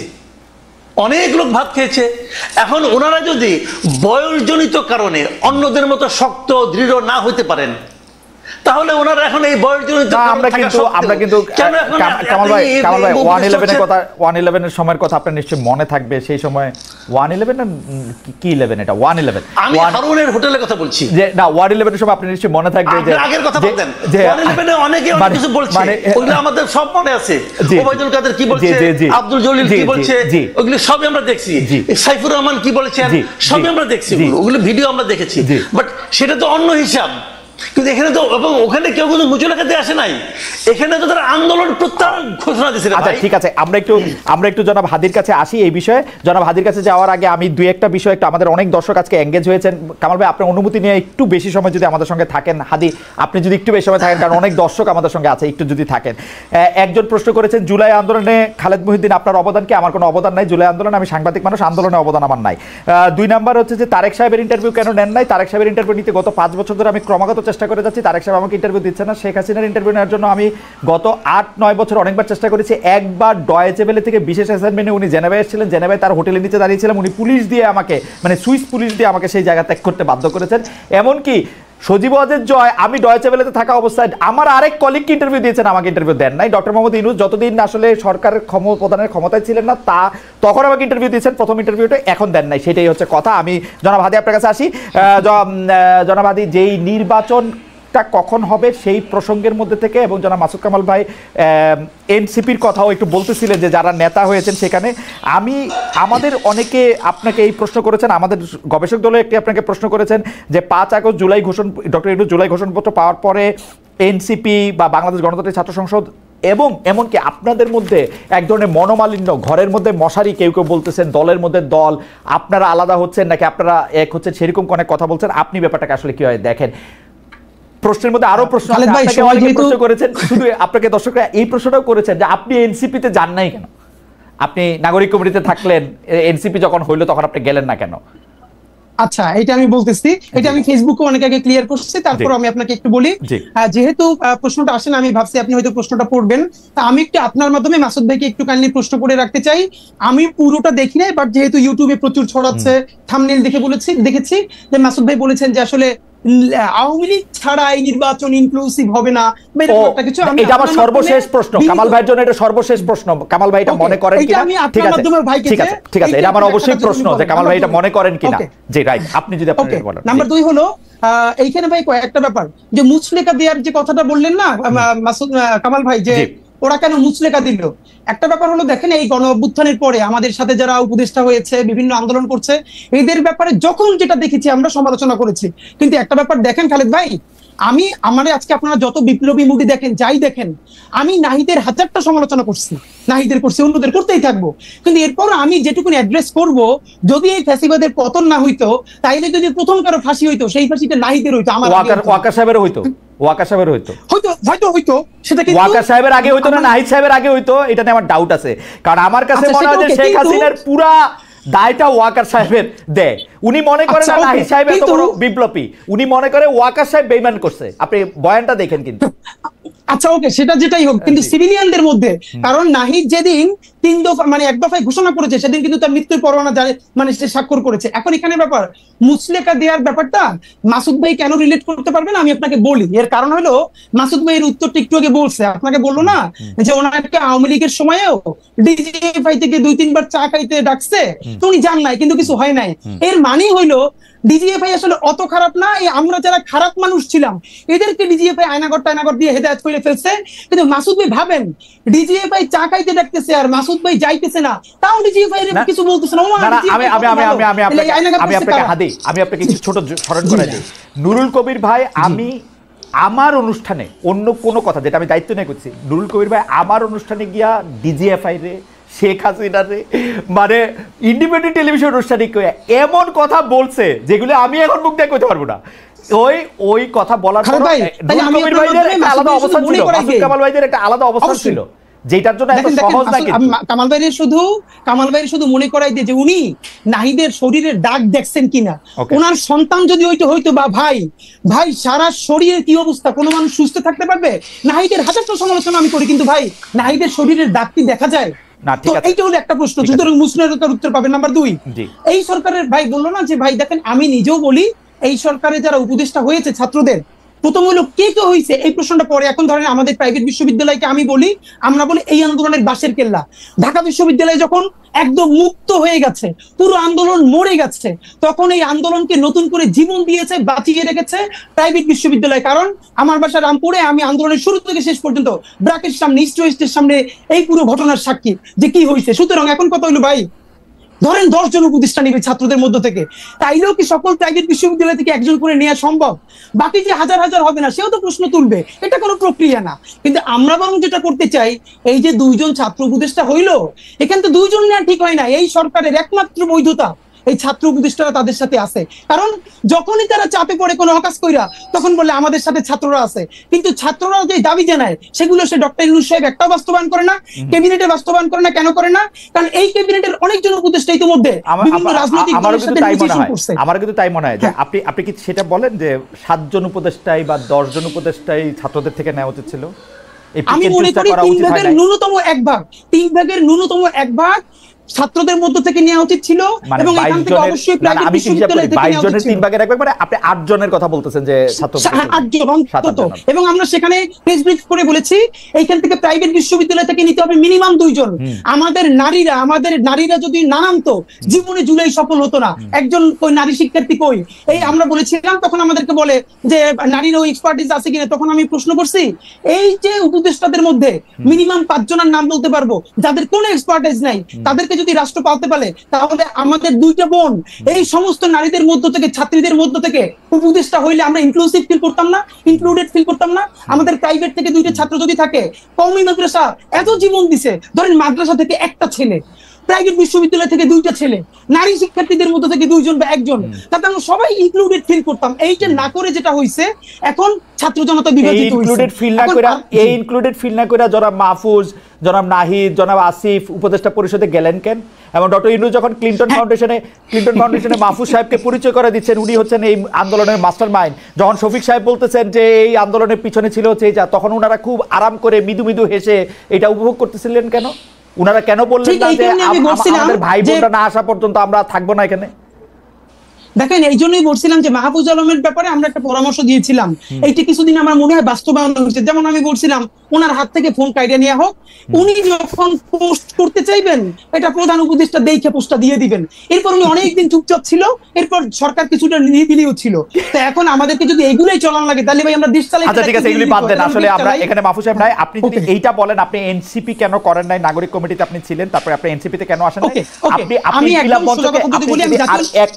মিনিট 2 মিনিটের মধ্যে যদি আপনি বলেন যে ইনকিলাব মঞ্চটাতে আপনি আসলে কি দেখেন, এটা কি একটা প্রেসার গ্রুপ, এটা একটা মব চালানোর জিনিস, এটা কি আসলে কি বা এটা কি হইতে খালেদ ভাই, আপনি যে কাজটা করছেন, এটা হলো প্রতিবাদ জানাই। আপনি মব নিয়ে বলবেন তো, এই জন্য মবের উপর অনেক লেখাপড়া নিয়ে আসছিলাম, 3-4 পৃষ্ঠার এনসাইক্লোপিডিয়া থেকে শুরু কইরা সব নিয়ে আসছিলাম আসলে কোনটা মব বলে। আপনার শুধু দায়িত্ব নিয়ে বলি, ইনকিলাব মঞ্চ গত 1 বছরে 100-এর উপরে রাজপথে প্রোগ্রাম করছে, সিরিয়াস প্রোগ্রাম। এর একটা প্রোগ্রামে ইনকিলাব মঞ্চ কোনোদিন কারো গায়ে হাত দেওয়া তো দূরের কথা, 1 টাকার জিনিস নষ্ট করছে। মব যেটা একাডেমিকলি বলে প্রমাণ যদি দিতে পারেন তাহলে জীবনে আর কথা বলবো না। আমি আপনাকে কিন্তু এই না জনাব হাদি, আমি আপনাকে বলি, আমি কিন্তু আপনাকে ফলো করি, ইনকিলাব মঞ্চকে ফলো করি। আমি বলতেছি এটাকে আপনি কি বলতে চান, কারণ এক একটা তো এটা বাংলাদেশের জুলাই অভ্যুত্থান অনুপ্রাণিত বাংলাদেশপন্থী স্বাধীনতা সংগ্রামের টিকিয়ে রাখার জন্য একটি সাংস্কৃতিক প্ল্যাটফর্ম। যেই সংস্কৃতি আমরা মনে করি যারা আইন নিজের হাতে তুলে নেয়, আপনারা কি আইন যারা নিজের হাতে তুলে নেন তাদের বিরুদ্ধেও আপনারা প্রতিবাদ করেন? কারণ এইটাও এখন একটা বড় হাজারবার বলছি রাইট রাইট, এটা নিয়েও যদি আপনি একটু বলেন। না না, মানে আপনি ঢাকা বিশ্ববিদ্যালয়ের এক শিক্ষার্থীকে একজন যে তিরস্কার করেছিল, তাকে শাহবাগ থানায় গ্রেফতার করা হলো। এরপর কেউ কেউ গিয়ে তাকে মুক্ত করার চেষ্টা করলো। আমরা তাদের বিরুদ্ধে সবথেকে বড় ভূমিকা নিয়েছি। আমরা বলেছি এইসব অসভ্যতা বন্ধ করতে হবে এবং অবশ্যই যারা মব করতেছে এদের বিচার করতে হবে। কিন্তু ভাই, এই যে মব যেটা বলি, বাংলাদেশে এখন গুগল সার্চ করলে মব লাগলে খালি 1 বছরের নিউজ আসে। এই মব তো সন্ত্রাস শুরু হয়েছিল রাষ্ট্রীয় পৃষ্ঠপোষকতায় শাহবাগের সময় দেখেন কোথাও কেউ মব বলতেছে না।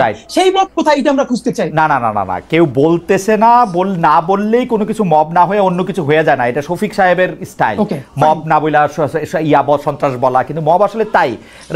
শাহবাগে একটা তোলা হইতেছে, এই আইন বাতিল করে অন্য একটা আইন করতে হবে এটা করার জন্য, সেটা ঠিক আছে। আপনি কেন এনসিপি করেন না সেটা যদি এক লাইনে বলতেন, অনেক দর্শকের। আমি এনসিপি করি নাই ভাই, আমি জাতীয় নাগরিক কমিটির কেন্দ্রীয় সদস্য ছিলাম। যখন এটা পলিটিক্যাল ফরমেশনে যাবে তখন আমার মনে হয়েছে যে পলিটিক্যাল পার্টি জুলাই অভ্যুত্থান অনুপ্রাণিত অবশ্যই একটা লাগবে। কিন্তু সবাই যদি পলিটিক্সে যায়, দেখুন এখন আমাকে বিএনপি গালি দেয়, আবার বিএনপি আমার কথা পছন্দ করে, জামাত গালি দেয়, জামাতও পছন্দ করে, কারণ আমরা জুলাইয়ের একটা প্রেসার গ্রুপ হিসেবে সবাইকে একতাবদ্ধ রাখবার চেষ্টা করছি। তখন মনে হয়েছে আমি যদি নিজে একটা পার্টিতে যাই তাহলে এই আমার শেষ প্রশ্নটা আপনি করে রাখি, আপনি সকলকে একতাবদ্ধ রাখতে চাইছিলেন। আপনি একজন শিক্ষক, আপনি আপনার জন্য কত নাম্বার আপনি দিবেন, আপনি সকলকে একতাবদ্ধ করতে পারছেন কিনা এই বিভাজন দেখে আপনার আসলে কেমন লাগে? আপনার জন্য শেষ প্রশ্ন। কিন্তু আপনার প্রশ্ন দিয়ে আমি কামাল ভাইকে শেষ প্রশ্ন করতে চাই। কামাল ভাই, নানা ক্লিপিং ঘুরতেছে এরকম যে আপনি ইনক্লুসিভ ইলেকশনের কথা বলতেছেন, যে ইনক্লুসিভ ইলেকশনের আপনার দেওয়া শর্ত হচ্ছে আওয়ামী লীগ না থাকলে এটা ইলেকশনটা ইনক্লুসিভ হবে কিনা। আপনি প্রশ্ন তুলছেন যারা আওয়ামী লীগকে সাপোর্ট করে তারা কাকে গিয়ে ভোট দিবে, এইটা আপনি যদি আমাদের একটু ব্যাখ্যা করতেন। আপনি সত্যি এরকম মনে করতেছেন কিনা যে আওয়ামী লীগ না হলে ইলেকশন ইনক্লুসিভ হবে না? জনাব কামাল ভাই, আমি বলি আমি ইনক্লুসিভ ইলেকশন চাই, এটা আপনি একটু চেষ্টা করে খুঁজে দেখেন, কোথাও পাবেন না। ইনক্লুসিভ শব্দটা আমি ইউজ করি না, আমি অন্য কথা বলেছি। আমি একটা প্রশ্ন করেছি সরকারের কাছে, সেই প্রশ্নটা হলো যে এই দেশে কমপক্ষে 1 কোটি, আমি যেটা বলেছি সেটা বলছি, কমপক্ষে 1 কোটি লোক আছে। আসলে এটা 1 কোটি হবে না, কারণ জাহেদ একটা হিসাব দিয়েছে, সেই হিসাব অনুযায়ী করলে প্রায় 2.5 কোটির মতো হয়। ঠিক আছে, আমি তবু 1 কোটি বলছি, 1 কোটি আমি থাকি। কারণ আমার হিসাব হলো কি, আওয়ামী লীগ যেবার সবচেয়ে কম ভোট পেয়েছে সেইবারও পেয়েছে 2,28,00,000 ভোট, এটা হলো 2001 সালে। তারপরে দেশে ভোটার সংখ্যা বেড়েছে, আওয়ামী লীগের দুঃশাসন বেড়েছে, কাজে এই সব মিলিয়ে কমে টমে আমি এটাকে খুব কনজারভেটিভ হিসাব করলে আমি বলতে পারি যে মিনিমাম এই দেশে 1 কোটি লোক আছে যারা জীবনে কোনোদিন নৌকা ছাড়া অন্য কোনো মার্কায় ভোট দেয় নাই। আমার এটা অবজারভেশন। তো আমার প্রশ্ন হলো, আপনি যে নির্বাচনটা করতে যাচ্ছেন ওই 1 কোটি ভোটারের জন্য আপনি কি বিকল্প রাখলেন? ওকে, আমি কি একটা প্রশ্ন করতে পারি কামাল ভাই? কামাল ভাই, আপনি আমার প্রশ্নটা সহযোগিতা জবাব দেন। সেটা হচ্ছে যে বাংলাদেশে একটা রাফ হিসাবে 10 কোটি ভোটার আছে, যদি আমরা হিসাবের সুবিধাতে ধরে নিই। এই 10 কোটি ভোটারের 3টা ইলেকশনে ভোট দেওয়া হয় নাই, ভোট দিতে দেওয়া হয় নাই স্বাধীনভাবে। ওই 1 কোটি লোক যাদেরকে আপনি আওয়ামী লীগের সমর্থক বলতেছেন, তারা এটাতে মজা নিছে, আরাম করছে, হ্যাডম নাই বলছে, তাদের তো একটু শাস্তি পাওয়া হইছেই। আমি যদি এমন ভাবে বলি, তারা এবার ভোট দিতে না পারলে না, আমি ওটা ওভাবে দেখি না, আমি ওভাবে দেখি নাই কেউ নেই। আমি বলি আপনাকে, দেখেন একটা আওয়ামী লীগের গত 3 বছর 3টা শাসন, যেটা আমি 2014, 18 এবং 24 যেটা ধরি, এই 3 বছরে আওয়ামী লীগের যারা নেতৃত্বে ছিলেন তারা এই দেশের মানুষকে ভোট জিনিসটা ভুলিয়ে দিতে চেয়েছেন এবং তারা গায়ের জোরে এই কাজটা করেছেন। এই অন্যায়ের কোনো সীমা পরিসীমা নাই এবং এই জন্য যারা এই কাজটা করেছেন সবারই বিচার হওয়া উচিত। কিন্তু আমি এটাও বলি পাশাপাশি এর জন্য যদি আপনি 1 কোটি লোককে দায়ী করেন সেটা আমি মনে করি ঠিক হবে না। একটা কথা আপনি আমাকে বলেন, এই কাজটা যারা করেছে তারা কিন্তু এই দলটাকে বিভ্রান্ত করেছে। আমার কাছে সরাসরি হিসাব যে আওয়ামী লীগ 96 আওয়ামী লীগ ছিল না, 96 আওয়ামী লীগ আর 2014 আওয়ামী লীগ কি এক না? কিন্তু 96 সঙ্গে 2014 আওয়ামী লীগের কি গঠনতন্ত্রে কোনো চেঞ্জ আসছে? তাও তো আসে নাই। তাহলে এই সময় কাজটা হলো কেন? হইলো এই কারণে আওয়ামী লীগের স্টিয়ারিং যার হাতে ছিল সে 2014-তে এসে মানুষ মারা শুরু করছে এবং সে স্বৈরাচারী হয়ে উঠেছে। সেই দলটাকে আমি আপনাকে সিম্পল একটা এক্সাম্পল দিয়ে বলি ভাই, সরাসরি, তাহলে বুঝবেন আপনি, জিনিসটা আরো ক্লিয়ার হবে। ধরেন একটা বাস, ধরেন একটা টাটা বাস অথবা একটা মার্সিডিজ বাস, ধরেন সে মার্সিডিজ বাস গাড়ি অ্যাক্সিডেন্ট করে 2-3 লোককে মেরে ফেললো। দোষ এই জন্য কি আপনি মার্সিডিজ কোম্পানিকে যে দায়ী করবেন? না, করব না। কিন্তু না, করব না। এটা মার্সিডিজ বাসের জন্য এটা ঠিক আছে, কিন্তু কামাল ভাই আমি বলি আপনাকে, দেখেন আমার একটু প্রশ্ন করার সময় দেন, আমি প্রশ্ন করব, আমি শেষ করে আমার মধ্যে আপনি উত্তর পেয়ে যাবেন। আমি বলি আপনাকে, এখানে গাড়িটা যে চালিয়েছে তার দোষ, রাইট, তাকে আপনি শাস্তি দেন, তাকে বিচার আওতায় আনেন। তা আওয়ামী লীগ যারা চালিয়েছে গত 15 বছর, তারা প্রত্যেকটা লোক যদি খারাপ হয় প্রত্যেকটা লোকের বিচারের আওতায় আপনি আনেন, প্রত্যেকের লোককে আপনি আনেন। আমার পুরো এমনকি উপজেলা পর্যায়ে পর্যন্ত, এমনকি ইউনিয়ন পর্যায়ে পর্যন্ত যারা আওয়ামী লীগের কাজগুলি করেছে, ব্যক্তি ধরে ধরে তার অপরাধ ধরে ধরে তাদেরকে প্রত্যেকটা আপনি বিচার করেন। কিন্তু যারা আওয়ামী লীগের সঙ্গে জড়িত, আওয়ামী লীগ করে না মানে কি, তারা আওয়ামী লীগের কমিটিতে ছিল না, আওয়ামী লীগের সুবিধা নেয়নি, অথবা আওয়ামী লীগকে কেবল ভোট দেয়, অনেক লোক আছে এরকম, তারা আওয়ামী লীগের যে ভোটটা দিয়ে আসে আর কিছু না, এবং সে নৌকা মার্কা ছাড়া আর কোনো মার্কে ভোট দেয় না। এরকম লোকের সংখ্যা আমি বললাম যে মিনিমাম 1 কোটি আছে। সেই লোকগুলির জন্য আপনার বিকল্প আপনি কি রাখবেন? এই প্রশ্নটা আমি করতে পারবো না। পারবেন, কিন্তু আমি প্রশ্নটা করি, এই প্রশ্নটা আমি কামাল ভাই বলি।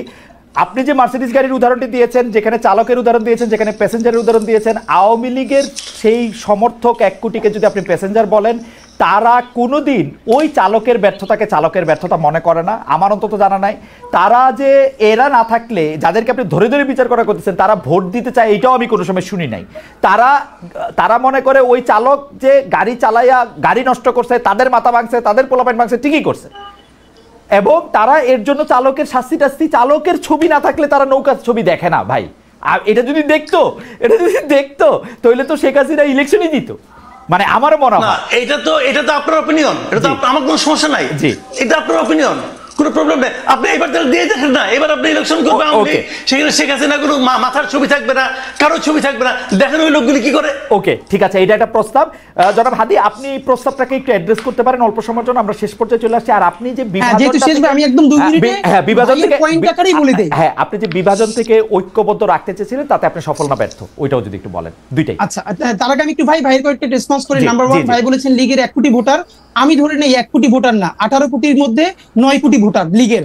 আমি শুধু খালেদ ভাইরেও জিজ্ঞেস করি থাকে, আর মাসুদ ভাইরেও, জার্মানিতে 5 বছর আগেও গবেষণা হয়েছে যে প্রচুর মানুষ এখনো নাজিদের সমর্থন করে। শুধু তাই না, প্রচুর না, হাদি কারেকশন, প্রচুর না, আমি আপনাকে বলি ভাই, less than 5%। ফাঁকে একটু বলি ভাই, এই যে ভারতে কিছু বছর আগে আবারও আইন করে হিটলারের মাইন ক্যাম্প বই নিষিদ্ধ করা হয়েছে, মানে হিটলারকে মানুষ এতভাবে পড়তে চাইতেছে। এখন কথা হইলো, আপনার কি প্রথমে যুক্তি নাকি ন্যায় অন্যায়? আপনি যুক্তি দিয়ে অনেক কথা বলতে পারবেন, কিন্তু বিচার করবেন কিনা, জাস্টিস করবেন কিনা? আমাদের প্রথম অবস্থানটা হইলো, লীগ কোনো রাজনৈতিক দলই নয়, আওয়ামী লীগ বাংলাদেশে কোনো রাজনৈতিক দলই নয়, এটা একটা সোজা কথা মাফিয়া গোষ্ঠী। আর উনি ভাই বললো না যে এই আওয়ামী লীগ কি 96 আওয়ামী লীগ এক কিনা? অনেকে যেটা করে, ওই যে এই আওয়ামী লীগ খুব খারাপ, 96 আওয়ামী লীগ ভালো ছিল, 96 আওয়ামী লীগ ভালো ছিল না, তাহলে বাকশাল করছিল কে? আইয়ুব খানের বেসিক ডেমোক্রেসির বিরুদ্ধে দাঁড়াইয়া মহান মুক্তিযুদ্ধের মতো একটা জনযুদ্ধ যাদের নেতৃত্ব করছে, লক্ষ লক্ষ মানুষ জীবন দিছে, সেইটার মাত্র নতুন দেশের 4 বছরের মধ্যে এসে বাকশাল কইরা সব দলগুলোর ধ্বংস করছে, সব পত্রিকার ধ্বংস করছে। তাহলে সেই আওয়ামী লীগ কে করছে? মানে এই আওয়ামী লীগ 96, তাহলে এই 96 আগে তো 75 আওয়ামী লীগ কে করছে, 74 আওয়ামী লীগ কে করছে, বাকশাল কে করছে? 30,000-এর অধিক জাসদ নেতাকর্মী থেকে শুরু কইরা বিরোধী দলীয় নেতাকর্মীকে প্রথম রাষ্ট্রীয় মদতে গুম কে করছে, সিনিয়র শিক্ষকদেরকে গুম কে করছে। এর মানে আওয়ামী লীগ একটা কাল্ট, আওয়ামী লীগ একটা সেমি রিলিজিয়ন, এটা কোনো পলিটিক্যাল পার্টি না। আপনি দেখবেন, খালেদ ভাই আপনাকে গ্যারান্টি দিয়ে বলি, আপনার বন্ধু বান্ধব যারা আওয়ামী লীগের সব সাপোর্টার, তাদের সাথে গল্প করবেন, আমি আজ পর্যন্ত একজন মানুষ পাই নাই যারা অন্তত বন্ধু বান্ধব। আপনি মানে যে ধরেন যে বিভাজনের রেখার কথা আপনি বলতেছেন, কালি আওয়ামী লীগ করে বলে সেটাকে একটা কাল্ট বলতেছেন, এরপর আর কথা আগায় না, আপনি আওয়ামী লীগ কাল্ট বলাই, আপনি পরের কথায় যান। কারণ হচ্ছে যে এই কাল্টের রাজনীতি, এই কাল্টবাদী রাজনীতি আমি 15 বছর ধরে দেখে আসছি। আমি আওয়ামী লীগের কাছে কথা বলছি বলে আমি জামাত, আমার বাপ জামাত, উমুক শিবির, উমুক বিএনপি, এই কথা, এই কাল্টবাদী রাজনীতি আমি আর শুনতে মানে আমার আর ভালো লাগে না। আপনি যারে যা কন ভাই একটা প্রশ্ন আপনাকে করছিল যে তাহলে আওয়ামী লীগ না থাকলে তাদের বিকল্পকে আমি বাইরে হেল্প করি, প্রশ্নটার উত্তর দিয়া যে নৌকা মার্কা তো থাকবে না, তাহলে না এটা বলে না, এটা বলে না, কিন্তু আলী আপনি খেয়াল করেন না, আলী আপনি খেয়াল করেন না, উল্টা বলছে উনি বলছে না না না ভাই বলেছে 1 কোটি যে ভোটার, ওই ভোটাররা মূলত তাদের জন্য বিকল্প কি রাখছেন, এটা আমি বিকল্পের কথাও বলে না আসলে। উনি বলছে যে আমি যখন বললাম যে আওয়ামী লীগ যারা সাপোর্ট করে তারা প্যাসেঞ্জার হইলেও তারা ড্রাইভারের অ্যাক্সিডেন্টের জন্য ড্রাইভারকে দায়ী করে না। ওকে তাহলে ভাই আমি তো বলছি যে এটা আমরা ভোটে পরীক্ষা করে দেখি, আপনার কথা হয়তো ঠিক, কিন্তু আমরা এটা ভোটে পরীক্ষা করে দেখি, কোনো ছবি বা কোনো কিছু। এখন ভোটে যে পরীক্ষা করবেন এই জন্য হাজারবার বলছি আমাদের লাগবে একটা ট্রুথ এন্ড রিকনসিলিয়েশন কমিশন। সেই পৃথিবীতে বহু দেশে যে সব জায়গায় গণহত্যা হয়েছে, দেখেন আমি আপনাদেরকে হাজারবার বলি ভাই, আমি হাই টোনে কথা বলি, এর মানে এই না আমি মানুষের মানবিক মর্যাদা ভুলুণ্ঠিত করার পক্ষে। আমরা হাজারবার বলেছি যেই আওয়ামী লীগের সে যদি কেউ কমিটিতেও থাকে, সে যদি আয়নাঘর না করে, গুম না করে, খুন না করে, জুলাইতে মানুষকে গুলি না করে, তার বিরুদ্ধে একটা মামলাও দেওয়া যাবে না, তাকে গ্রেফতার করা তো দূরের কথা, কিন্তু এটা তো একটা প্রক্রিয়ার মধ্যে দিয়ে যাওয়া লাগবে। আপনি কেমনে করবেন? এই সরকারের বড় ব্যর্থতা, এখন সে বিচারকে এক্সিলারেট করতে পারে না। যত মানুষ আয়নাঘর করছে, গুম করছে, হত্যা করছে, পিলখানা করছে, শাপলা করছে, আপনি যদি তার বিচার করে ফেলতে পারেন, তাহলে বিচারের বাইরে যে সব আওয়ামী লীগ আছে সে তো ক্রিমিনাল অফেন্স করে নাই, তাহলে আপনি তার তওবা কমিশন করেন। বিচার করে ফেলতে পারবে না তো, বিচার করে ফেলতে হাদি বিচার করে ফেলতে পারবে না তো এই সরকার আসলে, মানে প্রত্যেকটা জিনিস তো একটা মেকানিজম আছে, হয়তো এটা তৈরি করতে পারে, হয়তো তৈরি করতে পারে, হয় কি হাদি আপনার বক্তব্যের, আমি কিন্তু আপনার বক্তব্য বুঝতে পারি, কিন্তু অনেকে হয়তো আপনাকে ভুলও বুঝতে পারে। আপনি হয়তো এই বিচার করার মানে আপনি হয়তো দেখলেন আরো 500 নতুন মামলা হয়ে গেছে, ওই মামলা লয়ে একটা বাণিজ্য চলতেছে। না এটা তো আমরা এটা হতে দিব না, এটা হতে দিব না। বাংলাদেশে এটা হইছে, কিন্তু বাংলাদেশে এটা হইছে, কিন্তু হইছে ভাই, হইছে, এটা তো বাস্তবতা। এই যে 5ই আগস্টের পর থেকে তো অন্যান্য যেই গত 17 বছরে আওয়ামী লীগের যেই নেতা বিএনপির বিরুদ্ধে 20টা 30টা করে মামলা কইরা ঘরবাড়ি সারা করছে, কোটি কোটি টাকা কামাই করছে, এখন বিএনপি আবার তাদের বিরুদ্ধে মামলা দিয়ে একই বাণিজ্য করে, আমরা তো এখান থেকে বের হইতে পারি না। তো আমরা বলছি কি, ন্যূনতম বিচারটা যদি ভাই আপনি করতে পারেন তাহলে এই মামলাকে বন্ধ করতে হবে। কিন্তু এইখানে আমি আপনাকে একটু বলি, আওয়ামী লীগের বিকল্প এই দেশে আছে। এক নাম্বার তার বন্ধু সিপিবি, যে কালচারালি বলতে চাইছে আওয়ামী লীগকে টিকাই রাখছে, সিপিবিতে ভোট দিবে, স্বতন্ত্র শত শত প্রার্থী হবে, ভোট দিবে। এই যে গামছা কাদের সাহেব আছে, গামছা মার্কায় ভোট দিবে, সমস্যা নাই তো। কিন্তু প্রতীকী নৌকা না থাকলে তারা হার্ট অ্যাটাক করবে, তাইলে সুবর্ণচরে ধানের শীষে ভোট দেওয়ার অপরাধে তার ব্যাপারে কি হবে? হাদি আপনি একটু রেগে আছেন তো মনে হচ্ছে মাসুদ ভাইয়ের উপরে বা আমার উপরে, আমি জানি না কার উপরে আপনি রেগে আছেন, কারণ আপনার বক্তব্য পরিষ্কার যে ধরেন মাসুদ ভাই কিন্তু এই আওয়ামী লীগকে টিকায় রাখা হ্যান না তেন না সেগুলি বলে নাই, উনি বলতে চাইছে যে এটা আসলে আমরা টেস্ট করে দেখি বাকি জনগণ কি বলে এবং তারা এটা কি বলে। আপনি ওইটা যদি একটু জবাব দিতেন যে আপনি যে একতাবদ্ধ রাখতে চাইছিলেন।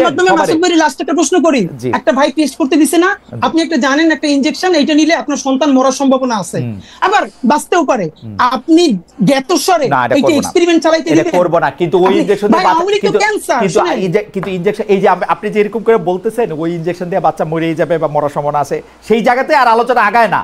আপনার বক্তব্য ঠিক আছে, তাহলে আর আলোচনা দরকার নাই। মাসুদ কামাল বলছে মাসুদ কামাল ভাই বলছে আপনি মাইনা নেন মাসুদ কামাল ভাই খারাপ লোক, এজন্য আওয়ামী লীগের দোষর হয়েছে, এজন্য এটা বললেন। এটা আপনি বলেন যে কামাল ভাই খারাপ লোক, কামাল ভাই হচ্ছে আওয়ামী লীগের দোষর, এগুলি বলে দেন, কিন্তু আপনি আমার এটা তো আপনি বলতেছেন, আমি বলতেছি কারণ আছে আপনারা যারা ভালোবাসেন, তারা বলতেছেন কামাল ভাই খারাপ লোক। আমি বলতেছি যে আপনি বইলা দেন খারাপ, তৈলি তো হইলো, এটা শেষ করেন, কিন্তু ওই জায়গা থেকে বলেন খারাপ না, তার আমি বলবো কেন? ওইটা আপনি ওই জায়গা থেকে বলেন যে একতাবদ্ধ রাখতে আপনি চাইছিলেন, সেইটাতে আপনি বিভাজনটা দেখেন কিনা এবং একতাবদ্ধের জায়গায় আপনি কতটা সফল বা ব্যর্থ দেখেন। এবং আপনার অনুমতি নিয়ে আপনার কথা শেষ হইলে আমরা খালি কামাল ভাইকে 15টা সেকেন্ড বা 20টা সেকেন্ড শুনবো, অনুষ্ঠান শেষ করে। ভাই আমরা যে জুলাইয়ের স্পিরিটটাকে ঐক্যবদ্ধ রাখতে চাইছিলাম, এইটা আমরা প্রচন্ড কষ্ট করে, যদি আমার নাম্বার দিতে বলেন তাহলে তো সমস্যা, 10-এ তো 10 আমি আমারই দিয়ে দিব, সেটা না। আমি মনে করি এই 1 বছর পর আসলে মার্কিং করার সময়টাই আসে না প্রধানত। এরপরও যতটুকু না ছাড়ালো আমরা সবার মাধ্যমে দাঁড়াই রাখতে পারছি জুলাই নিয়ে, তাতে অন্তত 10-এ আমরা আমাদেরকে 5 দিতে মানে চাই। আপনি বিভাজনটা ঠেকাইতে পারছেন কিনা, আপনারা মার্ক দেয়া আপনার উদ্দেশ্য ছিল সেটা আমি জানি, বিভাজন ঠেকাইতে পারছেন কিনা মানে আমরা অনেক জায়গায় বিভাজন ঠেকাইতে পারছি, আমরা অনেক জায়গায় বিভাজন ঠেকাইতে পারছি। ওকে ওকে, কামাল ভাই আপনি যদি একটু 20 সেকেন্ড যদি একটু বলেন, শেষ করে দেন আর কি। আমি আসলে শুনেন, এত আলোচনা, অনেক আলোচনা তো হলো, আপনার মানে রেগে যাওয়া আলোচনা, ঠান্ডা মাথায় আলোচনা, আক্রমণের আলোচনা, আবার আপোষের আলোচনা, সবই ভালো, এগুলি সবই কিন্তু হেলদি, আমি এটা নিয়ে কোনো আপত্তি নেই আমার। আমি খালি ফিনিশিং যে কথাটা বলবো, আমি মনে করি যে একটা জাতিকে ঐক্যবদ্ধ না করলে, একটা জাতিকে বিভক্ত করে আপনি সেই জাতিকে অগ্রসর করতে পারবেন না। এটা পৃথিবীর কোথাও পারে নাই। আওয়ামী লীগের 15 বছরে আমরা দেখেছি আওয়ামী লীগ জাতিটাকে বিভক্ত করে ফেলেছিল, মুক্তিযুদ্ধ, চেতনা, এই সমস্ত কথা বলে জাতিটাকে বিভক্ত করেছিল।